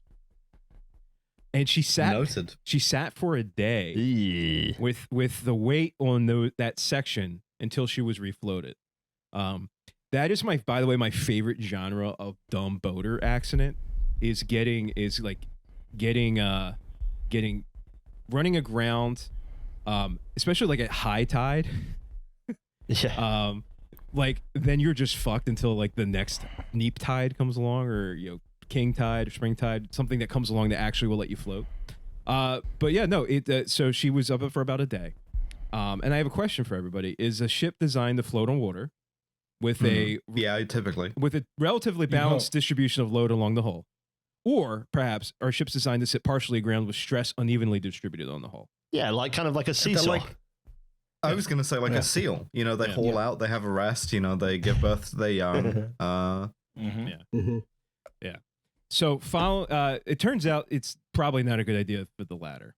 Okay. No, it turns out actually, the weight has to be distributed properly. Yeah. It's almost like that's an incredibly important part of how ships are made. Although in high school I did run a racing shell aground, and then with my fellow sculler, we managed to get it back in the water before the coach noticed and got mad at us. In the sweet water, the Anacostia. Yep. Yes. With 10,000 gallons of sweet crude. Yeah. It was a very big double skull. Yes. Bronsted Exxon Valdez. Yeah. On the Anacostia, no one would have noticed. Actually, would have made it nicer. Yeah. Yeah. It doesn't smell like shit anymore. Yeah, it smells like delicious sweet crude. Yeah. Texas tea. We got so after this, they inspected the vessel and found that there was a crack in the bulkhead between the number 4, a triple crack in the bulkhead between the number 4 starboard wing and center tank. This crack was not repaired. That's 3 more cracks than you want, folks. You got to drill 3 more holes. They're having a crack in time. Save triple the weight. And cracking grommet. What a cracking crack. Let's crack on. Yeah. The CIA was involved in the distribution of cracks to. The CIA. Right, we've exhausted this joke. Let's move. No, that's I reckon we do another 20 minutes. Salty. Oh, he's getting salty. Salt pouring through the crack. Oh God, Devin's gonna have us hanged for this. In January 1952, the Pendleton passed your Coast Guard inspection. Hooray! Yeah, that crack. Pretty cursory inspection. The Coast Guard's never done that before. We definitely did not talk about that on the El Faro. This sort of cursory. It's fucking fine. Looks fine. Looks good. Looks good to me. Just slapping it and just half the shit. Don't you got to get into all the containers? The guy with the confined spaces training, he's fucking sick today, and I'm just filling in. Sure, it's good. All right, next slide, please. So here we have the outboard profile and hull plans for the T2. So you can take a mental note where the zone of the cargo tank 6 to 9, that sort of area, where here is 6. The wrapper? Here is 9. That's where it was sitting. Nice. I've drawn a VHS tape. Yeah. 6 9. Damn, so fine. Give it to me. Suck it to me one more time. Yeah. And all right. And you can also point out where the tanks are. It's not that crucial on the overhead diagram. But what I do want to point out is sort of, if you will, divide the ship into 2 halves. And I think that was the problem, right? Well, there's your problem. In the back, it's the problem from what there's your problem. Wow, a celebrity. Yeah. I can't believe when they said, well, there's your problem, and they problemed over the place. Probleming off the walls, on the ceiling, probleming out the window, down on the street, probleming off the buildings. Yeah. So the back, the stern of the vessel has the boiler room, has the engines, has a power plant, and the bridge is forward. Mm-hmm. Just make another mental note of that. So it's like a Great Lakes freighter, though the pilot house is not all the way at the bow. It's sort of amidships, I believe is the word. Yeah. I know boats. The only thing I know about Great Lakes freighters is the one song about the one being doomed, which, Is that what is that the one the legend is told about that? The ship Arthur Anderson. Yes. It's that lake they call Gitchigumi. Yes. Yeah. Which episode is coming eventually. Stop fucking emailing me about the John Munson. The I don't know any other Lakers. I'm unrelated to Josh Munson. Yes. The famous Laker, LeBron James. Yeah. You're not doing that episode till I can finish learning the guitar. We're gonna have a first live WTYP unplugged. Where we talk about LeBron James? No. Well, there's your problem, LeBron James. Oh, that charter school motherfucker. Oh, no. You're going to have me on for a different reason. So we leave the Pendleton right now. She's steaming north from Nolens with a load of kerosene and heating oil bound for Boston. That sounds Boston. Shipping up to Boston. Yeah, you could. One Shipping could up say to Boston, man. Shipping Woody up Guthrie to wrote that song. Boston, man. Who wrote it? Woody Guthrie. Also, I can't believe I have to do this for work and live in this world where Donald Trump is president. I just Yeah. oh fuck, I had a joke. Never mind. Continue. Oh.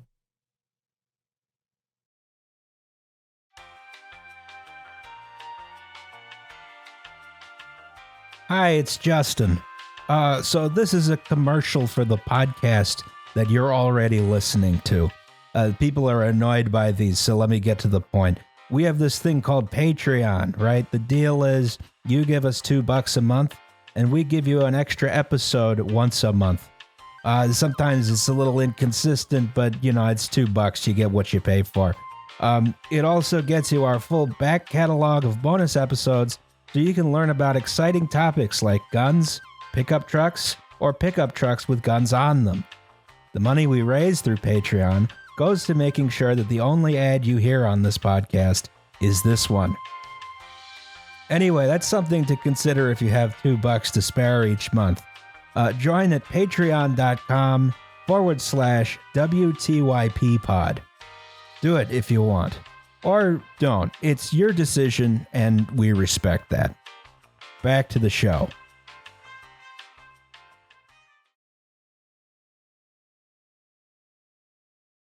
All right, next slide, River. I'm going to hedge my bets here. Thank God that Donald Trump isn't president, but it sucks that I have to do this for work. Oh, it sucks. It sucks so bad. I mean, you are on the verge of death, and you're putting up flu game numbers, so I'm very proud of you. Thank you. So we have up here on this slide, we have a chart, two charts. Looks bad, Tom. Yeah, well, I can tell it looks bad too, and because I got a C+ at Meteorology 203 at Penn State, I can actually read this. Garbage school for garbage people. It looks like there's a low pressure zone heading into Hyannis. That's going to bring some significant storms into the area, and also it appears that there's a freezing head just did that. temperature over there. Yeah, there's that freezing. Shit. The weather nerds are gonna make fun of me. It's ISO height, ISO line. I don't know. There's a certain pressure height depending on how far up it is. It basically is a good predictor of if the weather's gonna be freezing. The precipitation is gonna be freezing or not. Anyway, let's look at the left side. Would 1950s Jim Cantori be in Hyannis right now? Sure. Doing the 1940s CGI storm surge where it's just all practical effects and they drown a couple of weathermen. They actually drown Jim Cantori. He's getting ready to teach JFK Jr. How to fly plane in fog. At the same time. So you could do Chappaquiddick without even going off the bridge. Yeah. Jesus Christ, Roz. You kind of said that unintentionally. Look at the Biden cadence there. And I have no idea. I don't know. Drive off the bridge. Don't even have to. Don't even drive off the bridge. The water comes to you. All right, Jack. Jack. Hedging my bets again. It's so crazy that Biden's president still somehow. Yeah. Oh, well, speaking of Joe Biden, there was a Joe Biden riff I had deleted from this slide. Roz, can you say the bolded date? The which? The bolded date. The bolded in the notes. It's a bolded date. Sunday, February 17th, 1952. All right. Nice. See on the left. Hedging my bets again. It's cool that Jill Stein is president. It's really cool that Dr. Brother Cornel West is president. I for one am pretty excited that the Pennsylvania National Guard was able to secure the I-76 corridor. Keeping the crucial Pittsburgh to Philadelphia pipeline intact, logistics corridor, following the fall of Ohio MSR, to the J.D. Vance Catholic Integralist Brigade. It's really cool that Sherelle Parker is now president of the independent Pennsylvania Commonwealth. No, that's not really cool. That's not really cool. Actually, that'd be bad. Imagine her wearing the Zelensky fucking quarter zip. that guy's ahead of his time. Every leader is going to be wearing those in like A24's Marvel Civil War, like guaranteed it. Somehow Cheryl Parker gets a Maz and just is DUIing her way through fucking West Philly. Look, it got stuck at the commuter tunnel. It's gonna be Parker versus Fetterman. I'm going with Parker. Yeah, they can't find a quarter-zip big enough for his ass. Put the gun in my mouth now. Imagine that coalition. Like it's like the scene from Downfall where they're all like Fetterman. Fetterman's losing his mind. Send the Parker Brigade. There is no Parker Brigade. All right, so weather. We have what we call here a surface weather analysis chart. And this is for the morning of the 17th. So you see there's a 1,004 millibar low off of Delmarva. And imagine, if you will, in Scranton, there's a sleep little Joe Biden. My Joe Biden's turning into Obama for some reason. You really are the party of unity all by yourself, Tom. Yeah. It's so crazy that Obama's president again. I didn't think that was possible, but you know, I was asleep in Scranton, and it was snow. So I'll see you, Joe Biden. That's actually my Josh. Was that your Obama? No, that's my Josh Shapiro. Okay. The merger of Joe Biden and Obama. I am so fucking tired of Josh Shapiro. Yeah. Well, yeah, this is just gonna be. I think I've killed Gareth, but I think at some point when this just becomes an all Pennsylvania politics podcast, I fucking hate Josh Shapiro. I want to go on record as saying that shit when he runs in 2028, and he's just like, "Oh hi, I'm the dorky little guy that ruined the fucking Amtrak, and I killed SEPTA all by myself, and I fucking suck ass. I'm Josh Shapiro. Bookmark this podcast." It's so crazy that Josh Shapiro is warlord of Pennsylvania now. Yeah, I will personally make sure he has enough time to prevent. Have a good time to prevent that. It's so crazy that every presidential candidate got assassinated simultaneously.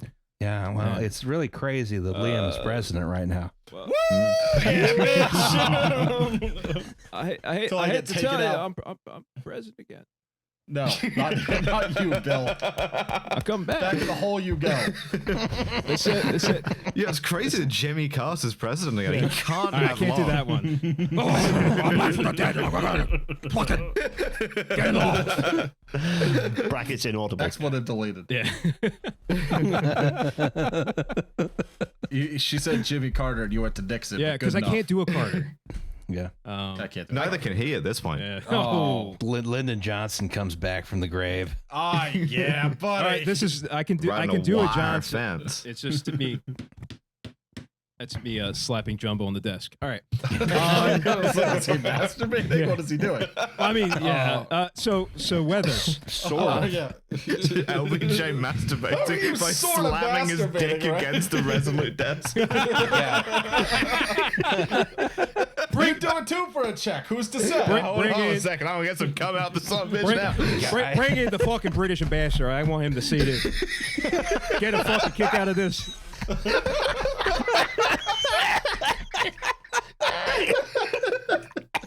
That was the last thing that went through JFK's head after the bullet, was that realization that he would be replaced by LBJ whipping his dick on the Resolute deck. And then he went to like Catholic hell. Oh, this all timer, if for nothing else, for the flu game numbers. Oh man. Oh, my tummy hurts. I'll tell you what, you believe this fucking shit was underwater? I can't do a good Texas accent. Also, you said the most Philly water I've heard in my entire life just there. It's like getting a letter like signed, robo-signed by LBJ that's like, sorry, your son got owned in Vietnam or whatever, and you're like, why does this have a dick print slapped into it? Who was the British ambassador to America back then? Kim Philby, probably. I don't know. Some kind of like some kind of freak show. Get dangle Kim Philby in here. Kim Philby, look how big this thing is. Look at desk. All right, how about that? I'll tell you what. President Boomhauer, delightfully gauche. I dare say. Now tell him, kid, you got that dangle dicks that big down over Britain Town. Fucking. Are you trying to do Cajun? No, I'm doing Boomhauer. It's only Texas accent. Dangle Boomhauer.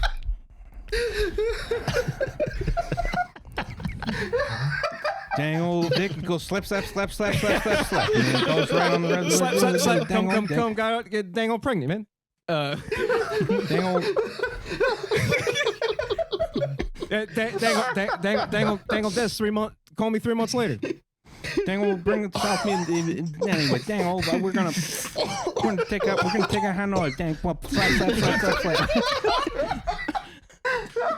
Oh my God, I was feeling delirious before we started. Dangle, John Franklin died. Now I just turning back into Obama. I don't know if it's because I'm sitting down weird. I can't get the chest projection for my Obama. Let me be clear. Let me be clear. Let me be clear. I would like to apologize. I'd like to apologize. No, why am I doing it fucking wrong? God damn it. Oh. Okay. All right. Obama announcing that the U.S. is going to come to terms with its troubled legacy by convening a new thing to try and buff the dick imprint out of the Resolute desk. Hillary, no, Monica, get in here. We're gonna put another dick print on the desk. Italian Bill Clinton. Why does my Bill Clinton come up in Italian? I don't understand this. Oh, salty. I appear on the flight logs. I'm coming to the desk. I come into the White Office, and the president he just had their dick out all over the desk.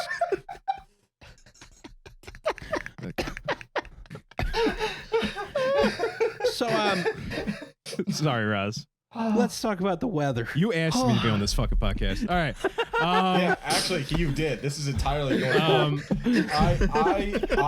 Can you guys just get to the fucking weather already? Please. No. I just want to know how to read the chart. Okay, well, I can't help you. Now for weather on the 8s. Yeah. KYW News Radio. 1060. Yeah. Okay. All right. Tell me about the one. What if it's Italian, man? You gotta see plus in this class. And then you what didn't fucking go to Italian, Penn State man? What the anymore. fucking Paisan was president? Listen, I have had enough of Italy and Italians. I keep saying the thing is, right, for as far as I know, I have zero Italian DNA or heritage, and I'm proud of that. Because you say that in every conversation. I do. I lead with that. And Corinne's like, "There's no way that's possible." Like everyone's a little bit Italian. Unfortunately, Corinne is a little bit Italian. So when I have children, they're going to be at least partially Italian, and that brings great shame and dishonor to my bloodline. My 1% Etruscan kids. Oh my God! It's got to be like a quarter Italian. I really don't know how genealogy works, man. No, how do you say it? Razna. Get back to the weather, Tom. This is your job. Yeah, this is Tarkin Superbus with the weather. All right, so I didn't even do the fucking Joe Biden where he's sleeping in Scranton. It's snowing outside. He's very cozy. He's 10 years old because Joe Biden was 10 years old in fucking 1952. Jesus he's dreaming of Christ. his move to Delmarva. He's dreaming about beautiful women's hair.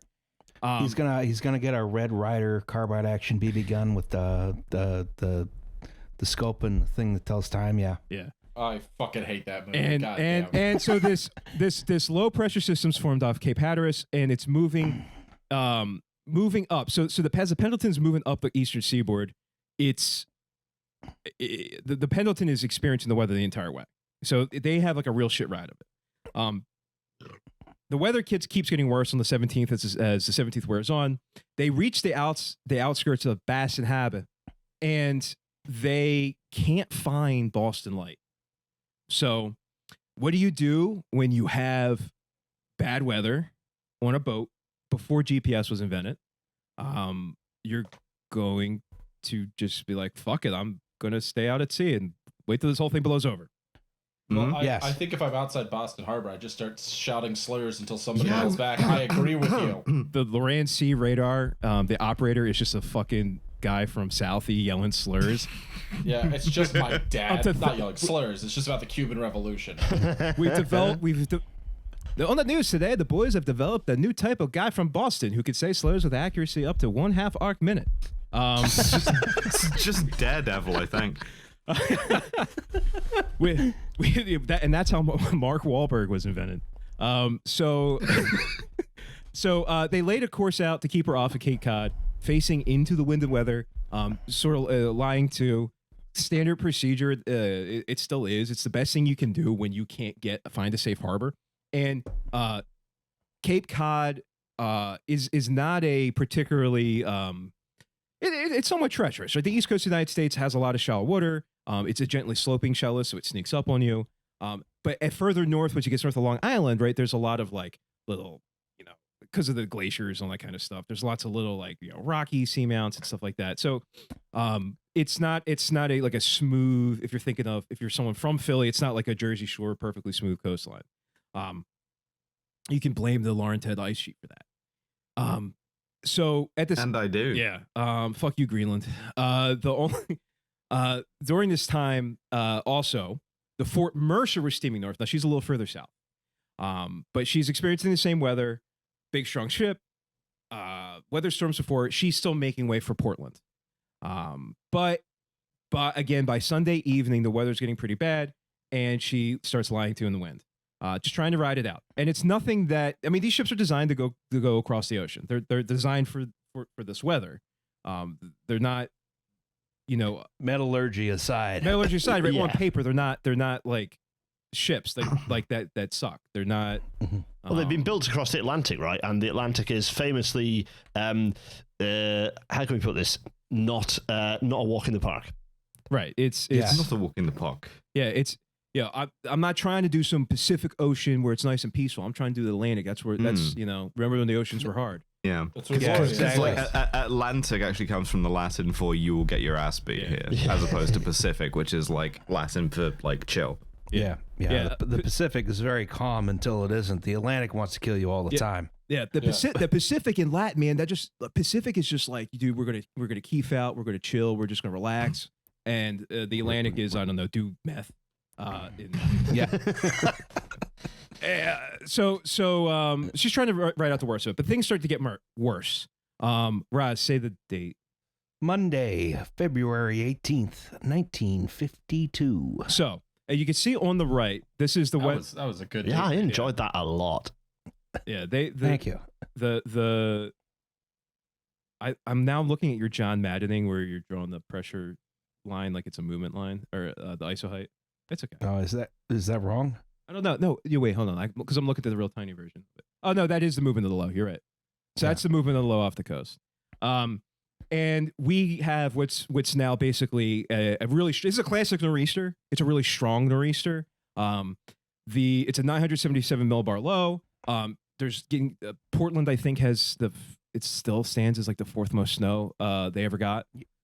For those who are not in the know, a nor'easter is a particular type of storm that hits the northeast of the United States during the winter, delivers a lot of snow offshore, a lot of rough seas and wind and so on and so forth. Yeah, they're great. I love when we get like 4 feet of snow. It's fantastic. Yeah, they're awesome, and this is sort of a classic. This is like a classic nor'easter that forms off of like Carolinas and moves up the coast. It's worth saying. It's worth. Sorry, Tom. Well, just worth saying. So certainly in the second picture here, where you've got this formation of the wind. I mean, the wind runs sort of along the isobars, right? So you get so you've and in this case you're going to have. Well, wait a minute. Let me get this right. It'll be anti-clockwise winds spinning around. Counterclockwise in freedom words. Yes. Sorry. Winter counterclockwise. And yeah, so that's blowing off the coast for where, like, blowing from the coast onto the sea for where our two hero ships are at this point, right? Yeah. So on the south side of the low, you would have like wind being pulled in from like the land, and then on the northern side of the low would be coming in from the sea. Yeah, and you can see the frontal boundary there. Friction means that it doesn't, and the Coriolis effect means it doesn't perfectly line up. But yeah, it's generally blowing in counterclockwise into the low. it's an extratropical cyclone, which is a typical. That's what a nor'easter is. Sometimes though they do become semi-tropical, subtropical. Sorry, is the word for it. In this case, regardless of the classification, it would be classified as a tropical storm. That's how strong it is. Possibly even a low category 1. Ooh. We just don't have the thing, the data. These weather maps were people at the National Weather Service drawing them, right? So before you could fly an I bet airplane. this feels good as hell to be a meteorologist. Yeah. Oh, I mean, yeah, it's a sick job. You get to draw all day and be like, ooh, it looks bad. Shit. Damn, hope this one doesn't hit Tampa Bay. Yeah. It didn't hit Tampa Bay. Yeah, it might rattle my drawing table. You have to pretend that you're like, man, yeah, I don't want this to intensify to a really cool big storm because people will die. That would be horrible. I don't. Yeah, Yeah, I would hate to have to draw one of those. Really cool ones that's like big and also if you notice the ISO lines there, the tighter the isobars are, the faster the wind, and the steeper the pressure gradient. Yeah. So people in Britain should be familiar with this because most of our weather comes from weather patterns that look like this. Like pretty much all of our weather does. These move offshore and become European windstorms. And then you give them stupid names like Storm Frankie. No, that's a recent gimmick. We haven't always done that. That's a recent thing. Weather Alert Red or whatever you guys use over there. I remember first time there and like, we have a red alert. I was like, for what? Is it the Dukes? Wind. Yeah. You might get like some roof slates knocked off. No, I was actually. Oh my God, we're gonna get 2 inches of rain. I got That's 1 inch more than we usually get each day. the jacks are gonna be soaked. Down at Carry, the fucking jacks are gonna be fucking soaked. So we pride ourselves on our dry jacks down here in Dingle.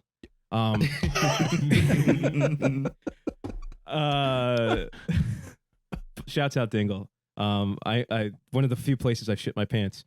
Oh yeah. Listen to 10,000 losses that I shit my pants on the Great Blasket Island. And all I got was this lousy change of pants. Yeah, which I had to wipe my ass with. And then discreetly dispose of in a protected environmental area. Digging a grave for your pants with a trowel, like your wild camping. Yeah, the reading my Peg Sayers, story of the Blasket Islanders. Why just throwing a pair of shit-covered Levi's into a protected watercourse and calling it good and leaving the country the next day. Doing a prayer nude from the waist down. That's how my Celtic ancestors did it, Roz. Why is that guy covered in brown woad? It's not woad. That's why we too many hallucinogenic mushrooms and going to berserker rampage. All right, weather. Jesus, this is going to be an 8-hour episode. Sorry, Devin. Yeah, we're already at 2 hours. Holy shit. So this is a bad storm. It's blowing about 30-35 knots inland. The cutoff, I always forget it. Cut this part out. Yeah, that should take this episode down to a mere 8, like 7 hours. 34 knots. That's what I thought it was. I wanted to double check. 34 knots is the low end for a tropical storm. 64 knots is a hurricane. Tropical storm in February, not very common. Yeah. So it wasn't a tropical storm, but it was tropical storm strength. Mm-hmm. And out at sea with the lack of friction, where winds just blow over the fucking ocean, 60, 70 knots, gusting into the 70s, and seas building to 50 feet. Ooh, fuck that. Yeah, right. Don't like that. I don't want to do that in a ship that isn't made out of cast iron. No, that's insanely. I wouldn't want to do that on a fucking oil rig. Like, that's bad. So like I said, this nor'easter would be considered probably a strong tropical storm. So we have what ends up happening. There's a phenomenon that happens here. This low deep into 27 millibars in 24 hours. So that means, yes, folks, we have just experienced explosion sound. Explosive cyclogenesis. Sunday.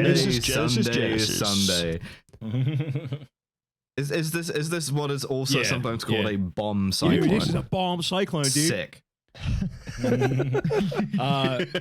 Sick dog. Yeah. Thank you, Pennsylvania. I believe since it's near Boston, it'd be wicked. It's a wicked cyclone. Liam, do the Boston voice, please. It's just my dad. Have you dad? Explosive psychogenesis, Liam. What more do you fucking want? Leave me alone. There I was. It was March of 1968, and I was high as a kite in the Massachusetts State House and don't remember much of it. I was doing research on King Philip's War.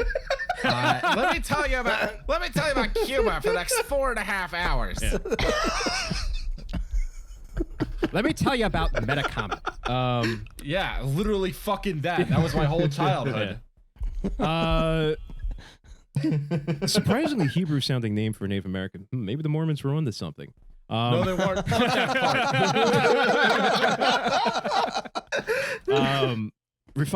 Was it Reformed Egyptian?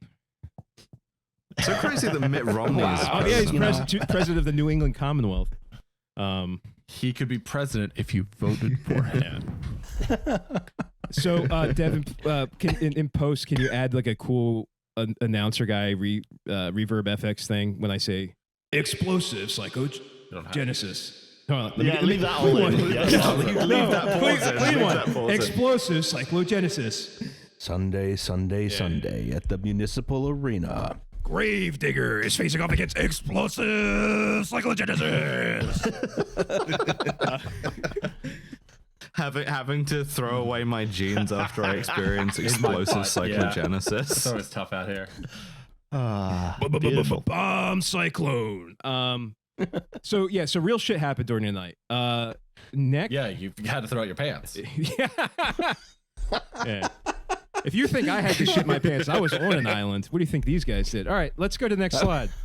Bring me my brown pants. Bring my. No one can tell. Like soiled myself. Yeah, I love that part of Master Commander where they bring the wax tarpaulin drawers. So for the guys who shit their pants fighting the Achron. Yeah. So.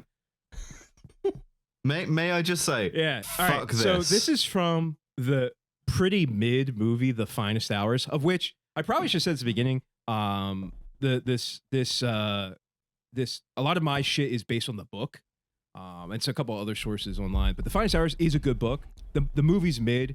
It's got Chris Pine. It's got a shoehorned love interest because you can't have you can't just have guys on a fucking boat. See, that's why Master Commander did it well. It's guys on the boat. Guys, there's on a no fucking romance. boat? Are you fucking gay? Yeah. Sometimes it's just guys on the boat, or it's guys on the submarine. If you see a bloke? Yeah, none of these guys like their Guys on the boat, like no their wives that fucking gay much. women around In real life. None of that shit. Real, it's just real fucking Sacred Band of Thieves type shit. Real, just boys, men, being just men, just hanging out with the bros. That's what we're trying to do. All right.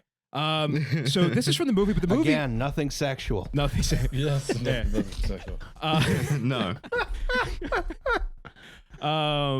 It's got to be a bicep. No.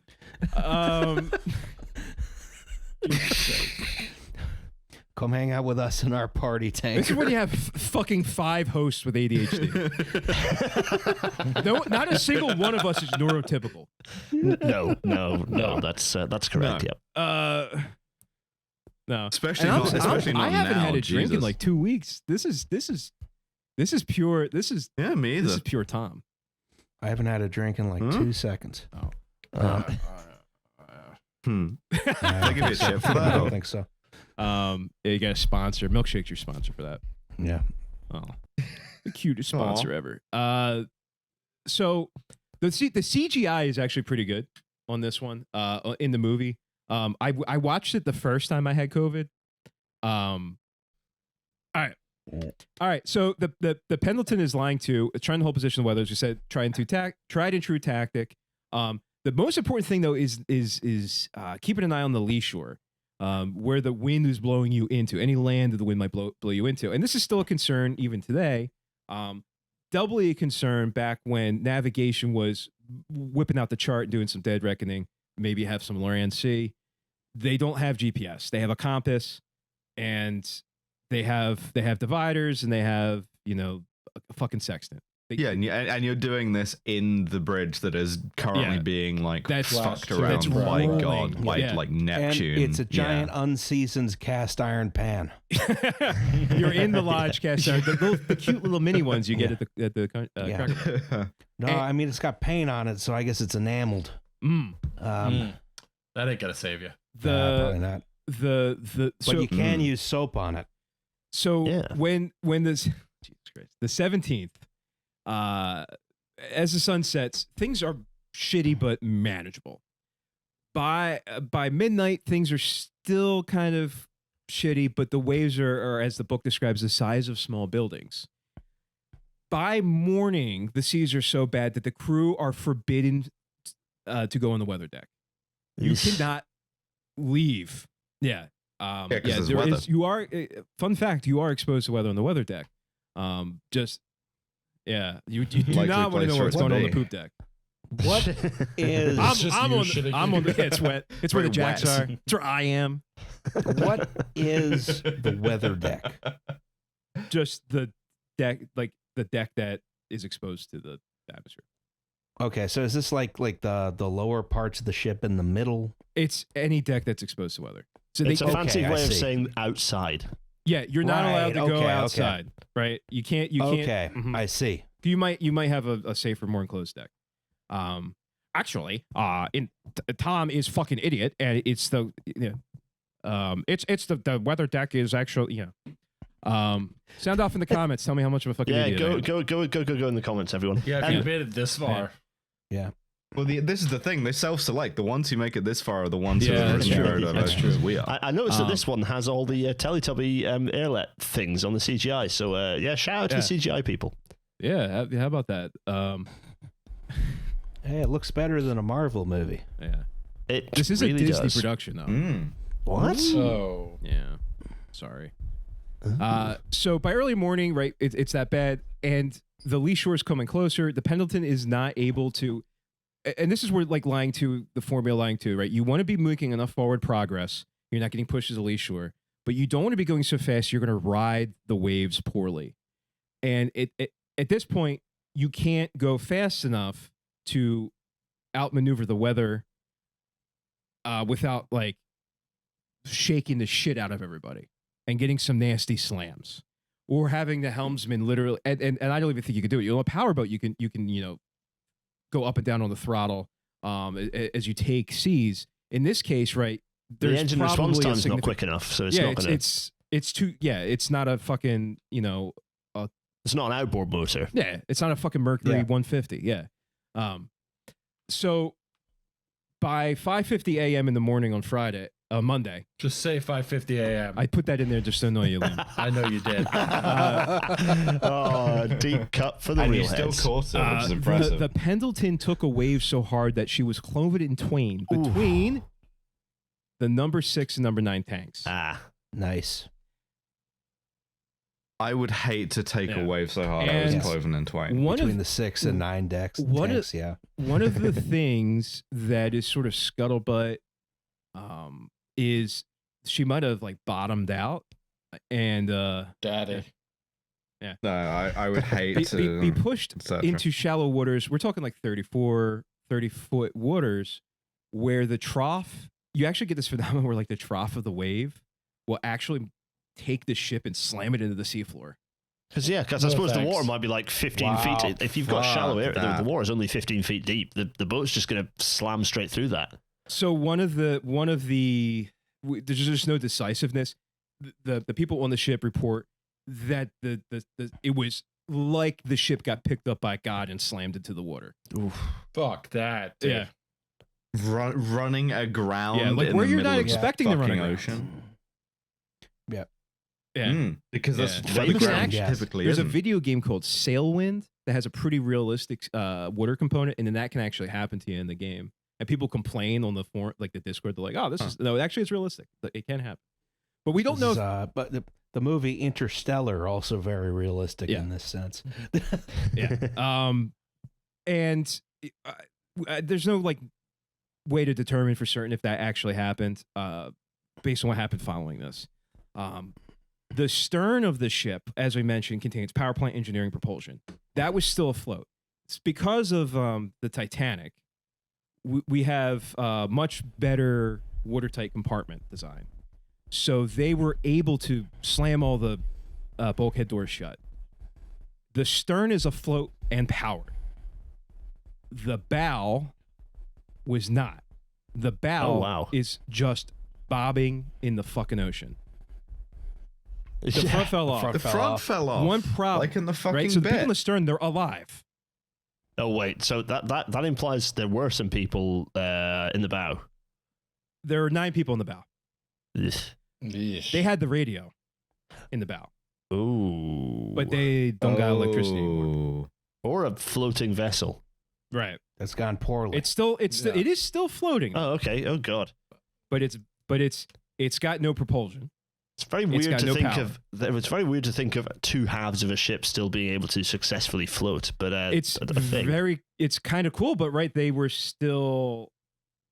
I mean, the ships were not horribly designed in the sense, so they were still able to. The people in the stern were still actually able to maneuver. Bloody hell! Yeah, in reverse, it was easier to go in reverse. But because the front fell off. The front fell off. The stern had no radio. So the people in the front got all the radio and no power. The people in the plus the people of Boston can't even hear you shouting slurs over the storm. Yeah, fucking Marky Mark can't pick it up. There was no way for either section of the ship to call a mayday. They're absolute nightmare. And the movie scenario. does a really good job showing the ship split, and just the faces on the guys are like, yo, what the fuck? You don't expect your ship to split in half in just one go. To we're still splits in half and you haven't died. Yeah. Yeah. And damn, I still have to do this survival shit. God damn it. And just take me now. Of this. That's the most Roz reaction you can have in any kind of emergency situation. Why have I not been killed I should be killed instantly? instantly. No, I'm still alive. I can still get out of this somehow. Damn it, I was outside of the really fallout difficult. radius. Yeah. It's not the despair. I can take the despair. It's the hope. I didn't want the hope. Come on. Hit me with something. Come on. Oh my God! You just have to move closer clutching to his beer. strategically important locations. So I'm not going to kill myself, but something should do it to me. Come on! You want to get taken out? You want to get taken out in the explosion or the fireball at least, or just be pulverized by the shockwave, right? Yeah, that's not happening on this boat. And even if the Pendleton had the radio, the Coast Guard's already busy. Oh, because something else why? happened. Let's see. Next slide, please. No, Gareth, that's not the Loch Ness Monster. That's Cape Cod. I was going to say, I did think that was a Diplodocus in the thumb. Stealing South Coast Valor having a Chatham, although I assume you pronounce it Chatham. It is Chatham. Or some shit like they that. do tend, in New England, they do tend to say a little closer. But every town in New England is either like Penobscot set or like Cuntingham.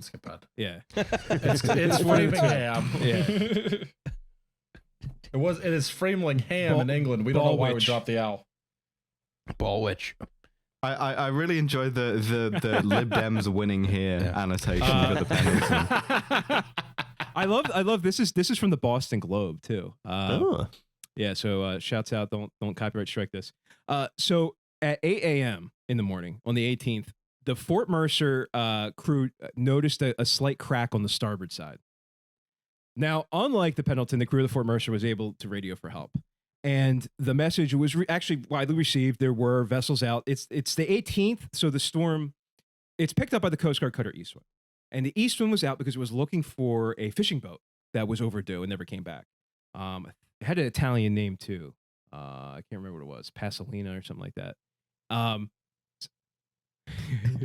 The fucking MV Italian Bill Clinton. Guillermo. Is it Guillermo? No, that's Spanish. Yeah. Mm-hmm. The Guillermo del Toro. What if Bill Clinton was Italian? I'm not even going to try that. All right, he's falling asleep. Keep it moving, Tom. All right. I'm not falling asleep. I'm fine. I just went to go grab a beer out of the fridge. So I am fucking sweating like a goddamn pig right now. Podcasting too hard. So the east wind was about 150 miles away, looking for this the Italian fishing vessel. It's probably out of New Haven or something like that, and it was looking grim. They have the good pizza there. It is. It was looking grim. They didn't really find anything, and kind of like a sad aside is they only ever found bits and pieces of that boat. Sort of don't go out in the fucking storm. Have you learned nothing? Did you guys not see the perfect storm? I was gonna say. You say there's no talking the perfect storm. It's set in the future. Guy who looks exactly like me getting swept off the weather deck. Is that good? So the skipper of the East Wind decides to move. All right, we're gonna go to help the Fort Mercer. It's they know it's going to take about 3 hours to get there. And the Fort Mercer at this point is reporting 68-foot waves. Ooh. No thanks. That's taller than my house. Yeah, it's taller than two of my houses. Yeah. Enjoying the specificity of 68 feet of like, do you send a guy out there to count them? So Like, in the book, I would you recognize this wave if you saw it again and it's in front of the usual suspects? He's got his fucking like 68. his arm extended with his fuck. All right, so degrees here. Yeah. All right, that's 25. Let me take out my sextant. Ah, shit! It hit me in the fucking eye. Go again. So it weathers fairly well until about 11:40 a.m. And at this point, the crack starts to rapidly expand. And by noon, the ship splits in half. Oh. Yeah. Well. Yeah. So we got two fucking ships split in half. No, we have four ships. We have four ships. Yeah, now we have four ships. Yeah. No, we have four ships. We have the reverse ship of Theseus here. I believe this is again mitosis. Yeah, Ships ship reproduce. Yeah, Theseus's flotilla. That's a kind of sick band name. They were able to prepare like ahead of time. The bulkheads are sealed off, but again, the same situation. The stern of the Fort Mercer has all the power, propulsion. The bow has the command, the radio, and no energy. In this case, the Fort Mercer's bow, first it floats away. It takes like two bangs for it to really split in half. It was like getting pulled apart. So it like got pulled apart once, and then another wave pulled it, completely separated it. And the bow again bobs away forward, and then the waves start pushing it back. And for some fucking reason, the Fort Mercer engine, they shut it down, and the guys in the stern are like, "Yo, turn the engine back on." And they slam the fucker in reverse so that the bow, I guess the Fort Mercer bow was trying to reconnect, and they back the fuck out. Ghosted. Yeah, they ghosted their own guys. All of this is going on. Fake friends. Never believed in magic till I saw my dog turn into a snake. The last thing you want to do is go down in history as the only ship that collided with itself. Exactly. Yeah. That would be quite funny. And in this case, still no one knows about the Pendleton. Next slide, please. All right. So news of the Fort Mercer spreads. The Coast Guard activates for like a response. So there's a bunch of cutters all over New England. Those who don't know, a cutter is a Coast Guard vessel 65 feet in length or longer. So they're the bigger ones they can weather. Most of these are like decommissioned or former destroyers that were turned over by the Navy, or the Coast Guard used them in naval service during World War II. Like destroyer escort type of vessels. The rescue of the Fort Mercer was on. So the Coast Guard's like, fucking send them all out. Whoever gets there first. So it's a race. The East Wind is sort of like the mobile command post. There even is a USNS ship, the United States naval ship, which is not to be confused with the USS. It's part of like the Merchant Marine. At the time, I think it was the Military Transport Command. It's Military Sea Lift Command now, yes, I think. yes. It was the predecessor, the MTS. Yes, it's naval ship, yep. Yeah. So the short, it's called the short splice. I like it when they name boats after knots or like knot related things. It's kind of cute. And so it just becomes a matter of time, right? The cutters, they're very seaworthy, but they are slow. Now, the Fort Mercer was in range of several Coast Guard stations. And in the interest of time, it was decided that we're going to get the 36-foot motor lifeboats up and ready. Oh, God. Now, look at this 36-foot motor lifeboat to the right. They are... the motor lifeboats are the coolest shit the Coast Guard does. Besides, like, you know, the helicopters. I think... I will note that besides jumping onto the moving drug submarine. Yes, yeah. There's no roof on this. That's okay. Put a top up, you know. They yeah, because I was going to say like the UK equivalent of this does the orange, the famous Coast Guard orange boats that are, I'm going to be quite honest, are based. They are very cool. They have bimini tops, so they have like collapsible tops. Yeah. Yes. I was just like my immediate was like, oh, is this thing going to get swamped? You know. Well, so funny you should say that. So what's really cool, like the RNLI, their lifeboats as well. They're designed to be self-righting. Yeah, you cannot get these upside down. Yeah, if you tried. They are cool as shit. If you go look up, there's some great like late 2000s compilations of the guys off of Oregon taking their 47-foot motor lifeboats out and trying to flip them to let the bodies hit the floor. Just. You're fucking saving guys, you dumbasses. Why are you doing it? And you know there's some fucking coast. He's like, dude, this is going to be so fucking tight. This is gonna. Yeah, I love this song. Because what you actually have is like Army guys doing war crimes compilations to that song. And the Coast Guard's like, nah, we're gonna try and flip our boat as hard as possible. It's so fucking funny. While they're sitting at the top, so because they have to train to get used to, like, you know how like people will flip their kayak. You have to learn how to like right your kayak. Yeah, which is to me is an anxiety-inducing idea. Yeah, simply don't get in the kayak. Fuck kayaks. They offered me this one time, and I'm like, fuck that. I'm gonna get in the sailboat, and then I flipped the fucking sailboat. I understand it is possible to right yourself in a rowing scull, but I was terrified to try and do it. Especially since it was right under the Pennsylvania Avenue Bridge, and I was like, I'm gonna knock my head on the ground if I try and flip this thing. I don't want to know what's under the water unless I can see slimy. Seeing a bunch of like slime-covered murder weapons. No thanks. I have inadvertently flipped at that location, and my foot touched the ground, and it did not feel nice. It was very slimy. Exactly. I have done snorkeling where I didn't realize there was a shipwreck underneath, and it was like far enough down. It was in the gloom, and that scared the shit out of me. Fuck being underwater. I like being on top of the water. I like being on top of the water. Very nice. Being under the water, not. We were not supposed to be in that realm. It's not our realm. No. Leave that to the fish. And billionaires, apparently. Yeah. Well, no, the mist of billionaires. So they're like, all right, guys, you got to get into the lifeboats. Let's get these ready. You guys might be able to make it there in time because these can haul ass. And but then the Reester is throwing waves twice their length. That's not.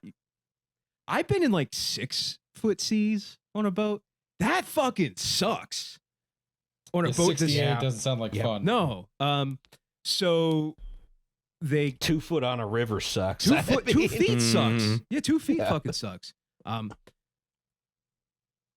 This is the old school Coast Guard era.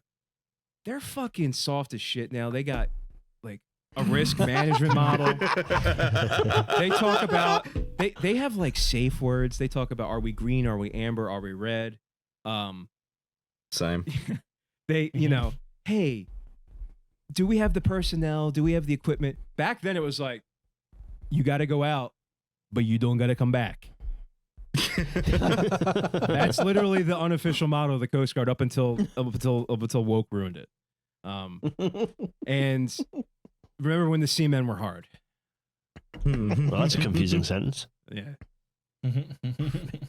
So the cruise, there's the two closest lifeboat stations. The two closest lifeboat stations are in Nantucket and Chatham, and they're told to get ready. Chatham has two, and it's kind of weird. Chatham Harbor, it's like on a neck called Tom's Neck, which is kind of cool. It is. Yep. And on one side is Chatham Harbor, the other side is Stage Harbor. So they got one in Stage Harbor, one in Chatham Harbor, and the reason is the geography of the southern part of Cape Cod was at Monomoy Island. Stage Harbor can come out when there's an eastern, like you can go out of the west side, the southwest, and go around Monomoy Island, where you don't have to cross like a shallow bar to get out to sea. And the Chatham Harbor, if the wind is blowing from the east, you're going to go over Chatham Bar directly into the face of the wind with breaking seas. So it's like, depending on where the wind is blowing, you could send out one from the other. So they get these boats ready to go. The Nantucket lifeboat leaves first around noon. Remember, they're still heading to Fort Mercer. We don't know about the Pendleton. And the Nantucket lifeboat gets its shit wrecked, and they go and they turn tail to the Pollock Rip Lighthouse, the only light ship. And it's called Pollock Rip because no one told the Polish guys that it was a light ship, not a lighthouse. So, yeah. So they like, the crew gets banged up. There's like lacerations and shit. So they're like, we're tying up to the fucking light ship and we're just chilling there. Like we're not coming back yet. We went out. We're not coming back yet. Like, it's like, you come back with your boat or on it. Sort of attitude. So they want to wait till things get a little nicer before they go back out. At this time, a little bit later at 12:30, the Coast Guard, the Stage Harbor lifeboat, part of the Chatham lifeboat station, 36383, coxswained by all-time name guy Donald Bangs. Wow, I bet he does. Fuck yeah, he does. That's a fucking name. I have a question. He's the coxswain, and presumably he calls the strokes. Yes. And it's got I would assume some kind of reciprocating engine. 95 horsepower, two-stroke engine. Gasoline. That sounds like a lot of calls. Yeah.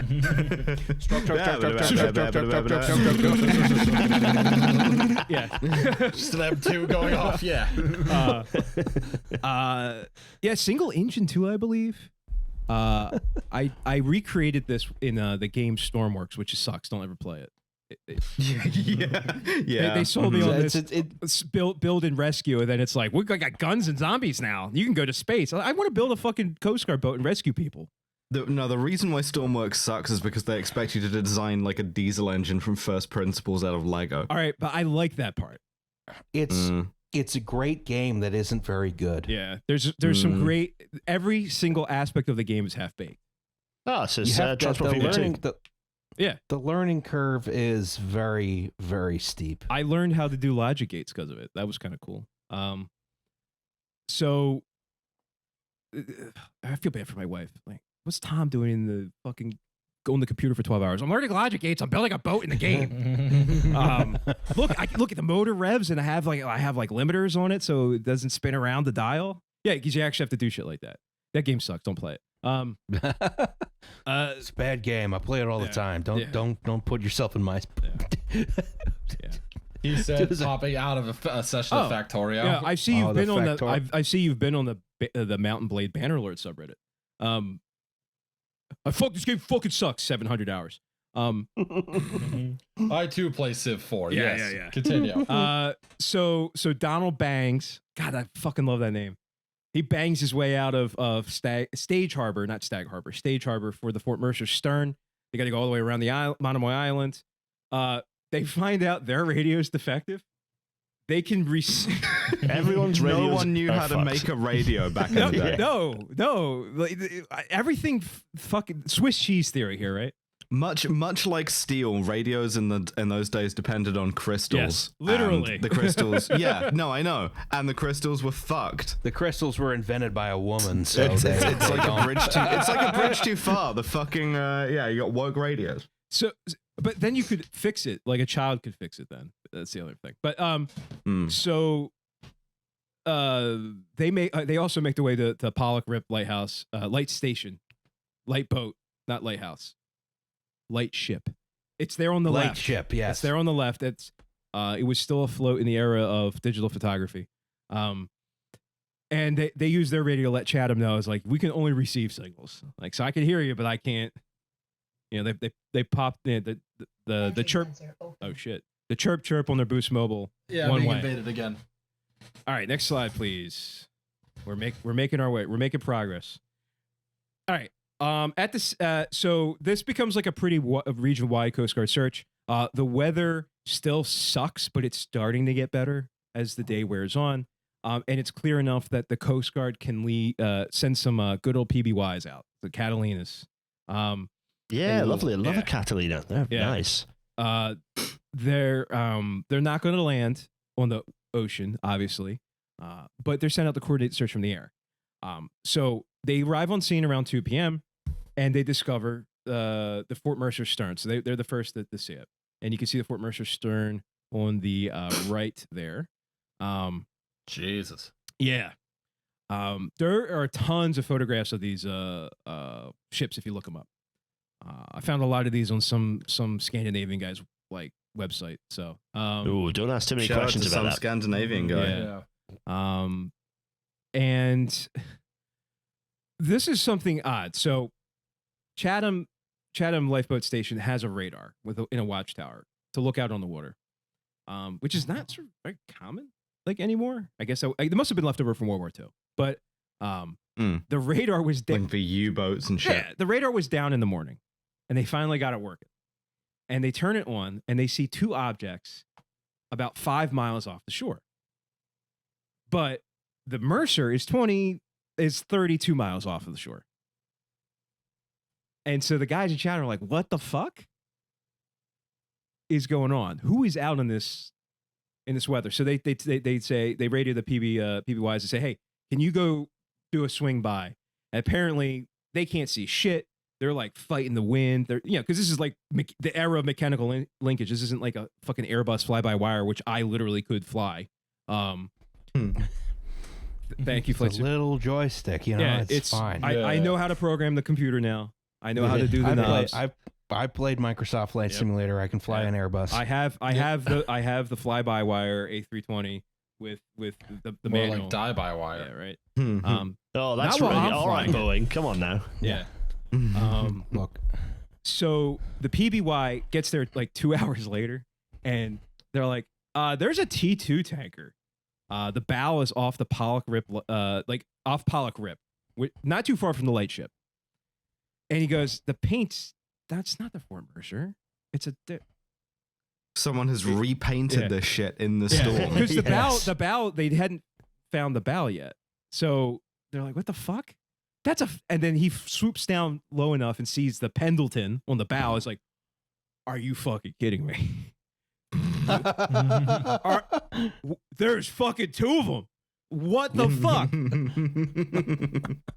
So the coasties are like, there's two T2 tankers that have fallen apart. How could this have happened? Why didn't we listen to the lady? Yeah. Why were we sexist pricks? We should have let her at the dinner. Yeah.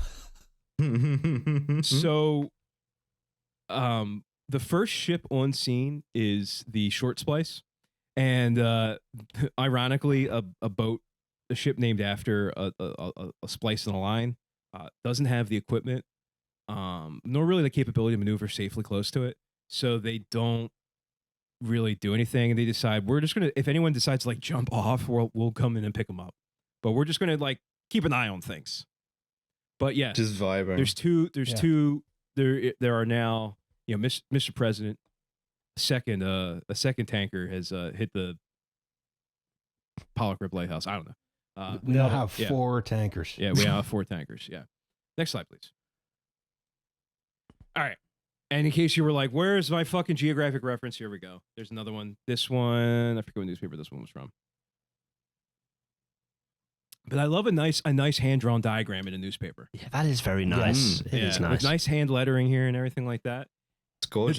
The different italicizing for like islands, and then the font for bodies of water. Love it. Look on the right-hand side where the Pollock Rip Lighthouse is. That's where the bow of the Pendleton is, to the northwest. All right. So, while we've realized that there's a fucking bow of the Pendleton, a woman living in Chatham, hears the slurs finally. Ah, and Wop. she hears Wop. Wop. Dago. Wop. and she hears 7 of them. And she gets up and looks out the window, and she's like, "Holy shit! There's a boat there. There's like half a ship." And she calls Olak. Wop. Wop. I just imagine the guy standing there, going in circles, standing in place, spinning.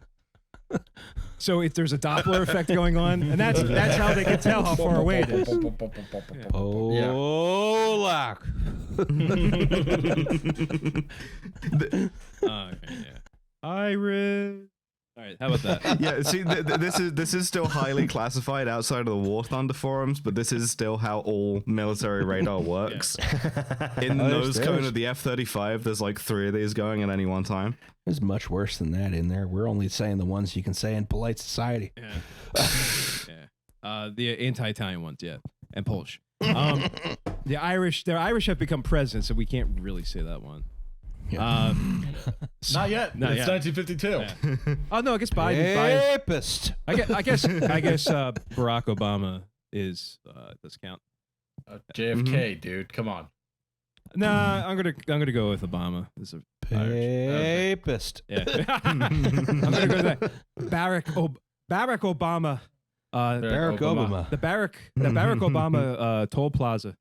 That's a real thing. Fuck's sakes, keep it moving. So okay. So they confirm they actually send they send a duck boat on land What? to go drive and take a look and see, is there a boat? What? Is there a ship there? What? And they go and the orders are, well, if you could take it out. And they're, no, we're not taking it out. So they drive the duck boat back. And they get the CG 36500 ready to go. For those of you who are not aware, the duck boat is amphibious vehicle, which is used for military purposes. It's like a big bus. Yeah, it has a habit of killing people in the boat. Thames. Listen to friends they're friends of this podcast too. Friends of the show. Beyond the Breakers, where I was on to talk about the Philadelphia duck boat incident. Yes. And they did murder a lot of people here. And there's a great episode on the Dave Matthews tour bus dumping its effluent tank onto a passing duck boat full of people. All right.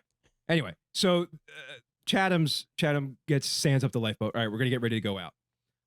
The timeline gets weird here. All right, so the three, while this is going on, Donald Bang's boat makes their way to the Pendleton's bow. They find no sign of life. Then they're ordered to go to where the Pendleton's stern is. So they make their way to there. Now, around sunset, which at this time is about 5:20 p.m., the 36500 departs Chatham Harbor. Now, you can see on the chart here, if you go look on a modern chart of Chatham Harbor, it's one of those charts where it's just blue with no depth indicated. It just says variable. Oh dear. The Chatham Bar is one of the most treacherous bodies of water on the East Coast. It is infamous. The guys, there's a reason the lifeboat station's there, because dumbasses take their boat out and they get swamped. You can see it shallows up fairly quickly. The chart here I got from the CG 36500's Facebook page, I guess it's the people who restored it, but the chart there is from the 1950s, so it's relatively true to the time period, and you could see that it's got to come out in real shallow water, 10-foot breakers. It's going to suck. The coxswain of the CG 36-500, Big Dick Bernie Weber, he kind of, the movie shows him as like being like this like resolute brave guy, and he apparently was like, please fucking call me back. Please fucking call me back. Please fucking call me back. Please fucking call me back. I don't want to do this. I hope that if they ever do a biopic of me, that's how they do me as well. It's just like the experience in which I was mostly crying and shitting on myself. They're like, forward, onwards. Yeah, right. Doing the charge of the light brigade in the background. Yeah, I got you. This was the bravest podcaster who ever lived. Yeah, it's much like we're having to cut out all of me complaining about the running time of this. Yeah. Please, no, I was brave the whole time. Please, Sabaton, write a cool song about me. So yeah, it's called like Strength of Determination. It's 11 minutes long with bad Latin. Novembris Dominatus. In Oceanum Perditum. Yeah. I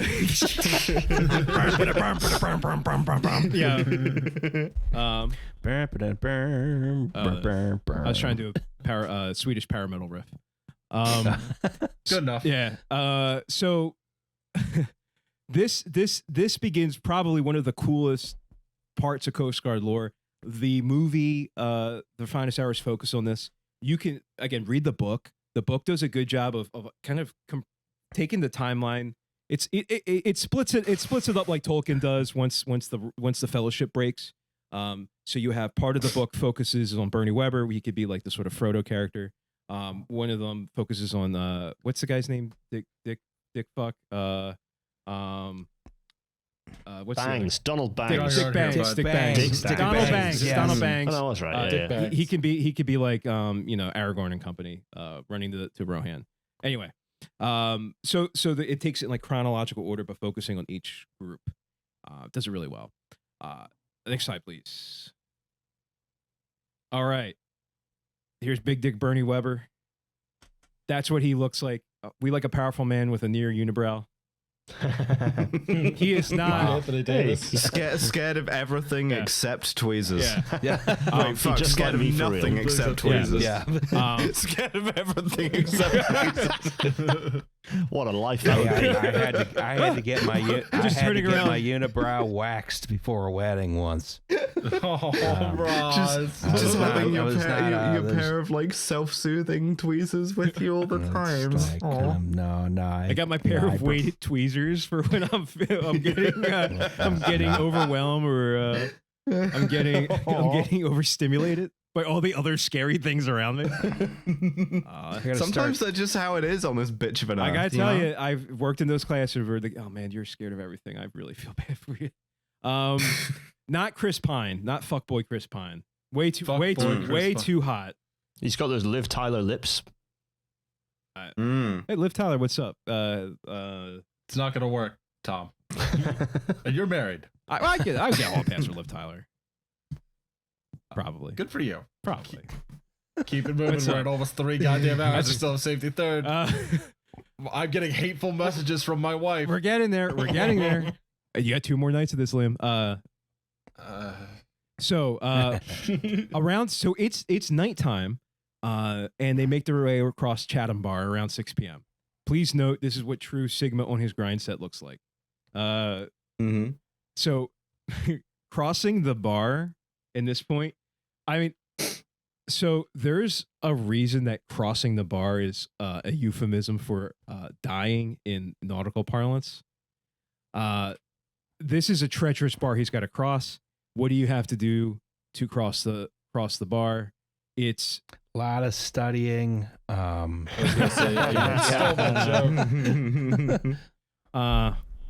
You've got to basically gun it and sing Rock of Ages.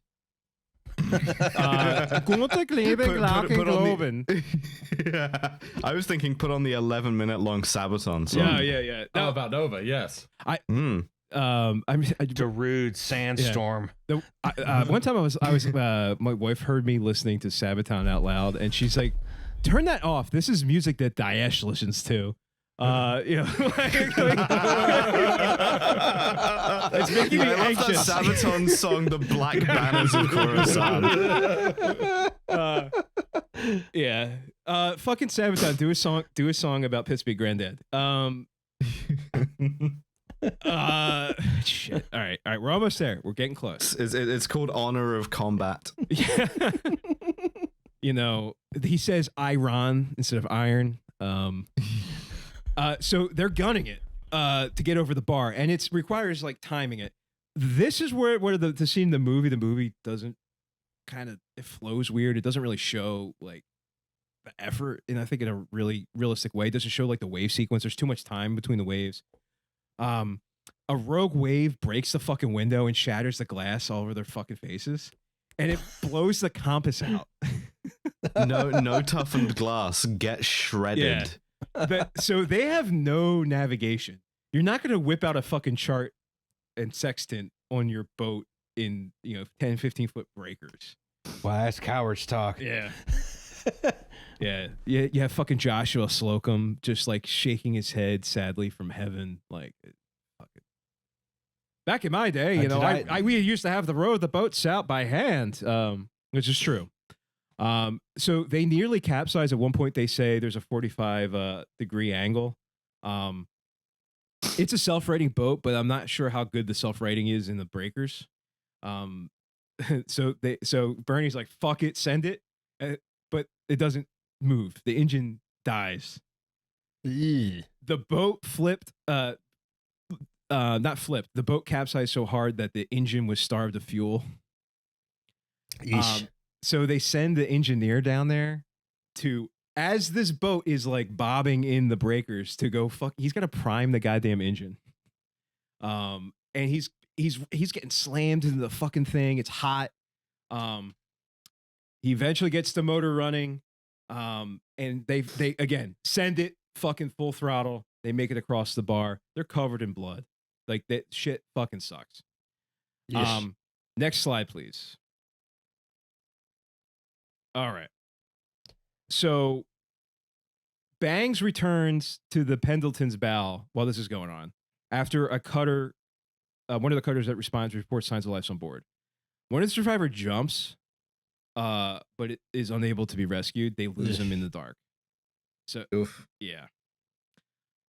That's the only person who was ever seen alive from the Pendleton, and he wasn't seen alive for long. Double oof. Yeah. Man fucks up the like extreme difficulty parkour jump. Yeah. And this is this is a photo taken after she ran aground and came to a stop. You probably could have lived by not jumping. It's possible, yeah. Yeah. But when they finally get on board, everyone's dead. Hypothermia. They had no heat. They had no heat. Yeah.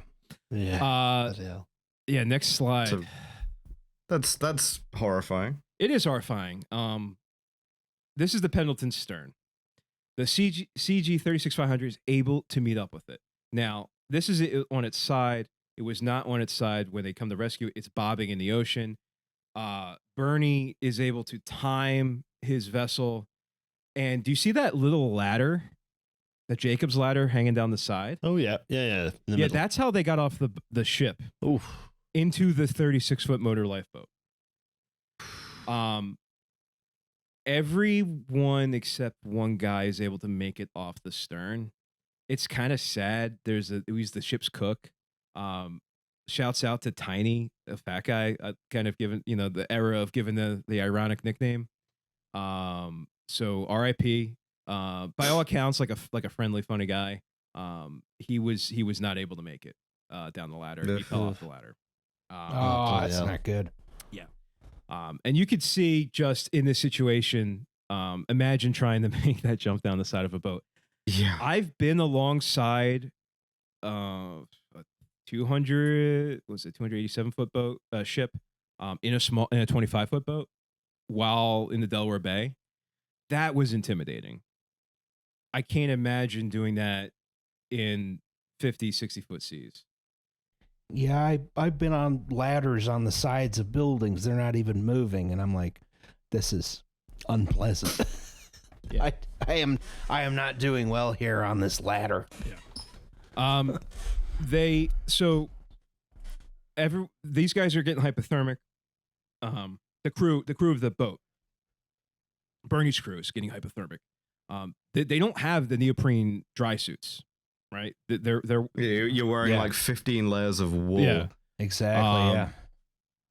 Yeah, World War II leftover shit, and they're getting cold.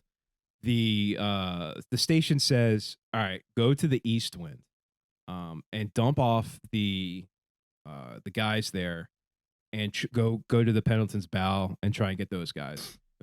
Bernie says, there's no fucking way in hell I'm doing that, and he goes back to Chatham. He does get almost like discharged for that because he disobeyed a direct order. But he was saying, I'm not killing these guys. These guys, we're going to die. Like, if I die, these guys they don't know where we are. We don't have any fucking compass. Like, some Coast Guard Stalingrad shit. Yeah. Yes. All right, next slide. I'm sending in more lifeboats. Here's the Fort Mercer. So the Fort Mercer is a little more fortunate.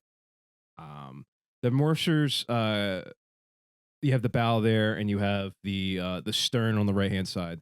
The Fort Mercer crew is able to be rescued by the East Wind and a bunch of other boats, acting in unison. You can see one of the cutters there, patrolling nearby it. Overall, this was a success as a rescue. And I know that it's weird that this is like got a mostly happy ending. Most of the disasters you guys have are pretty fucking depressing. And like the El Faro was really sad. Merchant Free Enterprise, very sad. So this one, it's sad. People died because of shitty engineering, but the Coast Guard fucking nailed this, despite all odds being against them. Right? No one in the Pendleton bow was found alive. So, yeah, that fucking sucks. Unsurvivable. Yeah. All right, good. Next slide. So, this is the CG 36500 now restored. There's some cute pictures out there. They gave Bernie the helm and let him drive it around again. Yeah. So, after the rescue, Weber's a fucking hero. Even though he almost gets like discharged for that, the Coast Guard very quickly realizes this guy's he's badass, right? And he exemplifies the values. And I'm sure there's a little bit of good PR for the Coast Guard in there too, right? Uh-huh. They're going to give him the gold life-saving medal, which is basically like the highest medal you can get for a rescue. And the rest of the crew is silver. And he's like, fuck that. Give them all fucking gold. You don't either. I will refuse the medal unless you give everyone the gold. Hell yeah. So he stood up for his crew. Great example of crew resource management here. Yeah, sort of 1952. It's like that CRM, crew resource management, or crew receive medal. Yeah. Hell yeah. Still cooking. Yeah.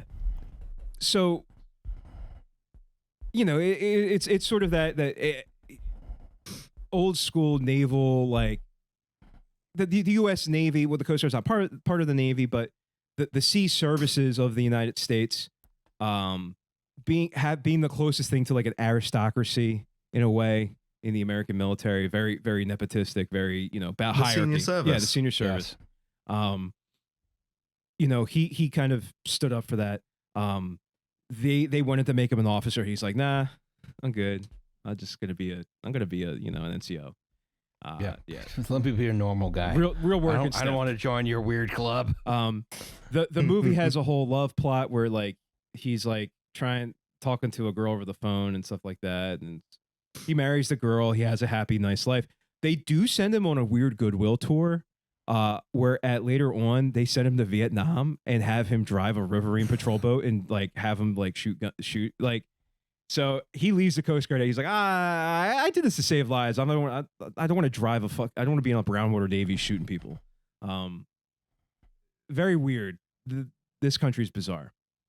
The fate of the rest of the sort of the boats. So the Fort Mercer. All right, let's go to the Pendleton first. The Pendleton, the stern still lies off Monomoy Island, right? It was never recovered. The Pendleton bow, though, was towed to Philly and scrapped in the Delaware River. So yeah, go birds. Amazed it made it that far. Go birds. We killed it and ate it. So the Fort Mercer though, becomes two boats. The stern was towed and given a new bow, and christened the Santa Jacinto. The Santa. It's a great Peter Gabriel track. It is actually. Yeah. The San Jacinto splits in half in 1962. What? Do they turn it into two more boats? Every boat, the flotilla of Theseus. Yeah. They rebuilt it and they renamed it to the Pasadena. What? After a famously indivisible city. Yeah. That she was scrapped in 1983. 1983. Blood. You just know that when they scrapped it, the first thing that happened was it split in half. I think she was scrapped in like Bangladesh. Out to Alang. Well, Alang is India. Broken up there. I guess they used a shitty fucking sulfur fart steel for something else. It'd be kind of break up in Alang. Yeah, it'd be kind of interesting to see to track that. Hopefully, it wasn't put into like a beam for a building. That's 100% became a beam in a building. In Bangladesh. Yeah, turned into razor blades. And now it's in the so you can have your own piece of the Fort Mercer in because you're one of those weird safety razor guys. You live in an old-fashioned house that has like the razor blade slot in the back of the medicine cabinet. Yeah, I used to be one of those guys.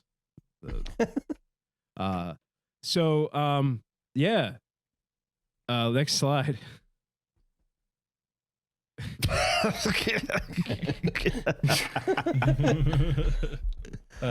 put this in here because I figured you would appreciate the breakdown here. Yeah. Yeah. So and looking at the name tag, I think is that Commander Yif? I don't know. It could be almost anything. I'm enjoying the sort of like Maryland state flag rank chevrons. While also Commander with basketballs on the collar. Yeah. That's a chief Passy officer commander of the basketball division. You know. Yeah. I figured the big fan. Big fan. Thank you. I figured the Hogs would also like this too. Tom, please. What did we learn, Liam? Please. What did we learn? I don't know. A crew resource management or whatever the equivalent for boats is important. Yeah. They just call it resource management on the Coast Guard for some reason. Oh, risk management. My bad. Just RM. It used to be called TCT. Did we learn anything about boats? No. I believe what we learned is that the progress of science is good because now we don't have boats that randomly split in half because we didn't know you were supposed to make very hard steel. You were supposed to make more ductile and flexible steel. Listen to women. That's what we've learned. Listen to women. That's what Center we really voices. learned today. Listen to women. Unironically, actually. Manganese is important. You guys were saying it ironically? Interesting. Way to go, Tom. Manganese is important. Why? Yes. Well, in that case, why isn't it womanganese? Oh, good point. Someone in the metallurgy engineering class dropped that one. Drop that one for the one woman in the class. The one woman in class who was going to revolutionize the field. Yes. So that's the story of Coast Guard's Greatest Rescue. It's pretty cool. It's beautiful. Watch the movie, read the wonderful. book. Read the book. The book's good. Read the book. There's some good interviews out there with Bernie Weber. He's pretty candid about. I just fuck. I gotta do this. Shit. That's real heroism is when you're just like, yeah, I know, like, fuck. And then you do the thing, it turns out. If I don't do this, people are gonna die. I'm gonna die. Yeah, I'm gonna die. Yeah, I'm probably also gonna die. Shit. Might as well do it in the way they're gonna make a Sabaton song out of it. Well, we have a segment on this podcast called Safety Third. Shake hands for danger. Dear November, Liam, Justin, and Gareth. Almost. No guest. Please don't use my real name, but my pronouns are they and them. What does it say? What does it say on there? Frankfurt Jones. Oh shit! Don't use the real name. No, don't use the real name.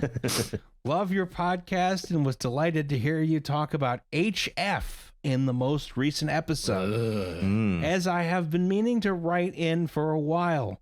I thought you might like to hear some horror stories of mine. Having worked with HF for a decade. Point of order. Not. Point of order. We're not talking about high frequency radio. No, we're not. Talking about hydrofluoric acid. Oh, yeah, hydrofluoric acid. That's not good. Yeah. HF radio is cool. No, it's bad. Yeah, HF as an acid is not cool. It's the kind of thing that like melts your bones. Ooh, yeah. Ooh, fuck that. Yeah, it turns into goop. I like bones. I'm a paleoecologist. Sick. Sick. Worth all the years of school to be able to say a sentence like that, I bet. So I'm someone who uses pollen from the sediment record to understand past vegetation and climate change. Awesome. Amazing. One of the ways we process sediment to get the pollen out is using HF. Nope. Yeah, just dunk it in the worst chemical in the world. Well, one of them. Ugh. Pollen doesn't care about HF. It's pretty indestructible. But HF does a good job of dissolving sand in our sand. Oh, so you dissolve everything around the pollen. Well, pollen doesn't have bones, so I guess. Yep. Second most cool in a related field to this is paleotempestology. That's another cool one. Ooh. Let me guess. Weather from the old days. Weather? Yeah. Oh. Historical horrible weather, I would imagine. Unfortunately, this means using HF in a university context where health and safety has often not been updated since the 1970s. Yeah, it's really funny for a lot of stuff. It's like, well, where do I go to learn to use this safely? Oh, the most dangerous place you can use it. Right. A fun fact is, the last safety training I had, the trainer said, yeah, people love to say it dissolves your bones. And at this point, I thought, oh no, I've been sold an urban myth. But then he continued, and it absolutely will, but you'll be long dead of heart failure before that happens. Oh, good. If you get an area of skin the size of your palm exposed to HF, you're basically a dead man walking, as it will spread and cause a chain reaction with the calcium ions in your body, destroying your nervous system. No, not my ions. New fear unlocked. It's that and the deer. Maybe we can turn them against each other, just fire HF. Firing HF at some deer. Just an HF. That's how we're going to... Giant, water gun. That's how we're going to solve chronic wasting disease. If that doesn't denature a prion, I don't know what the fuck will. Yeah. What are we Are even there trying bones for in at the that point? prions? Exactly. De-inventorying deer at scale. I like it. It was like the deer never existed. Deer It's like a giant vat of dissolved deer. the deer dissolved. Eric Adams It's just like lifting Eric the lid on Adams' his rat bucket. dude, I heard them this at is- Maryland Death Fest. Deer dissolver? Anyway, here's some fun stories of my time using HF in academia across different countries and institutions. Number 1. One time, a lab that was using HF was discovered to have glass sediment traps under the sinks, meaning the HF remnants were slowly eating their way through them. Ooh. I don't like that sentence. Number 2.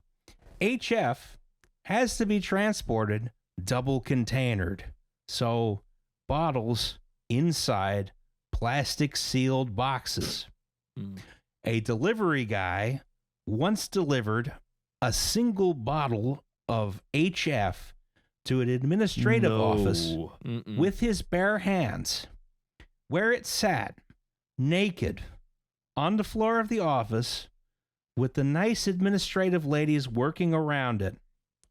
Oh, God. I turned up in full PPE to remove it, to some concern. Yeah, I bet. I mean, that must feel pretty good to enter the situation in your fucking hazmat suit, you know? I'm sorry I have to do this. This is triggering me, like when I worked in a redacted factory and a pregnant woman was smoking cigarettes by the hydrogen and oxygen tanks and refused to believe me when I said, that's rocket fuel, right? Yeah. People are so goddamn dumb, it hurts my head. Anyway, go ahead. Number 3. The time we lost 9 liters of HF. What? Enough to sort of like, how many deer can you dip in that? Filling a hot tub with HF. It's like how you buy a chest freezer in Pennsylvania. It's like how many deer you can fit in there. We are the dumbest state, and we're going to decide the election by the time this comes out. How many deer can you dissolve in this? I mean, ultimately, infinity. Yeah. It was eventually located in a chemical store that was unventilated in a high shelf. Ooh. HF should always be stored on the lowest shelf, in a metal cabinet by a window that got baked by the midday sun. It was not double contained, and it was stored with a load of other chemicals. Oh, good. The head of chemical safety for the university and I, who was a postdoc on about 10,000 pounds a year salary, were the only ones present trained to handle it. So we went in wearing our PPE. By the way, for those of you who are not familiar with that, that's personal protective equipment. The last barrier in a safety situation like this. Ideally, you do other things before you have to don the PPE. We're wearing the PPE and ventilators to remove it from the cabinet. I was so convinced that the bottles might have corroded to the point of failure that I told all the technicians waiting outside, who had never heard nor were aware of the dangers of HF. Don't listen to the podcast, I guess. Fuck them. To just run if anything happened and call the fire service, and we would be as good as dead. Jesus. I think the PPE at this point has to include like a pistol, so you can just dome yourself off. You know, exactly. My Roz, is something is gonna kill me. I'm so glad that my OCD is specific. One of the subtypes of it is I'm afraid of chemicals. Mm-hmm. I'm not going in the chemical room without knowing every chemical and having the material safety data sheet. Fuck this. Yeah. What's the MSDS for hydrogen fluoride? It's like it's a pirate flag. It's long. You're either long or very short. It's a tombstone. It's like a business card. Yeah. When we lifted the bottles up, the metal underneath had visibly started degrading. See the photo. Put the yuck. You gotta put the yuck sticker there. Hold on. Yes, I lost. Every time I do an annotation now, the PowerPoint scrolls up on the notes.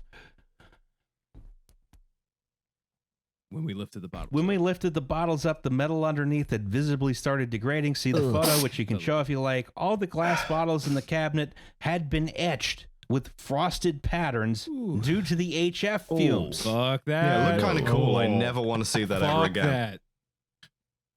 Number 4. Well, there's another in one. one lab I worked in, HF used to be stored in a wooden, unventilated cupboard under some stairs. Much like Harry Potter. Yeah. I and my colleague and I, excuse me, won't stand for grammatical errors in safety third submissions. Style choice. My colleague and I essentially forced our boss to purchase a chemical storage cabinet for the lab. A few months later, The building suffered a huge fire, which burnt the cupboard, but the storage cabinet in the lab was safe. Had that cupboard still had large quantities of HF and other chemicals in it, I honestly think there could have been emergency service lives lost. Yeah, no kidding. Bloody hell. In summary, I now try to use other techniques for processing pollen samples, but there is always the possibility. Could have done that all along. Wait, there's another way. I don't have to use the death acid. But there's always the possibility that HF might be There's two needed. ways of doing this, right? We can use HF or ordinary dish soap, but it takes like 5 minutes longer. So. We could distill water. Yeah, just a little spray some distilled water on that. That's good. Time is money. Time is money. Oh, and we neutralize it with slaked lime. So, Oh, for fuck's sake. calcium hydroxide. You have to be careful what you use, as some cause problematic gases to be giving off. I mean, Oh, that's what happens when I eat Chinese food. Join the chemistry department and die a death unheard of since 1918. This is not the chemistry department. This is the paleoecologist department. Join the paleoecology department and experience a sort of paleo mortuary situation. Thanks for making a great podcast. Best from a paleoecologist wondering how the fuck they are still alive. Yeah, thanks for saving all those firefighters' lives. yeah. That All right. that's fucking That was safety third. Jesus Christ. Shake hands with danger. Oh, I know what that is. Our next episode will be on Chernobyl. Does anyone have any commercials before we go? Hope we got up the first time. Yeah, probably should have put them up front if you want people to hear them. I was about to say, we still do have the thing at the free library, which I'll put We the gotta thing write on that the next thing. week. Yeah, we gotta do that. Well, but this is we're delirious. Go. Yeah, and we gotta just say fuck it and export the locals to Devon right Yes, away. exactly. I go Uh-huh. go listen to 10,000 Losses. 10,000 losses. It's a lot shorter. It is.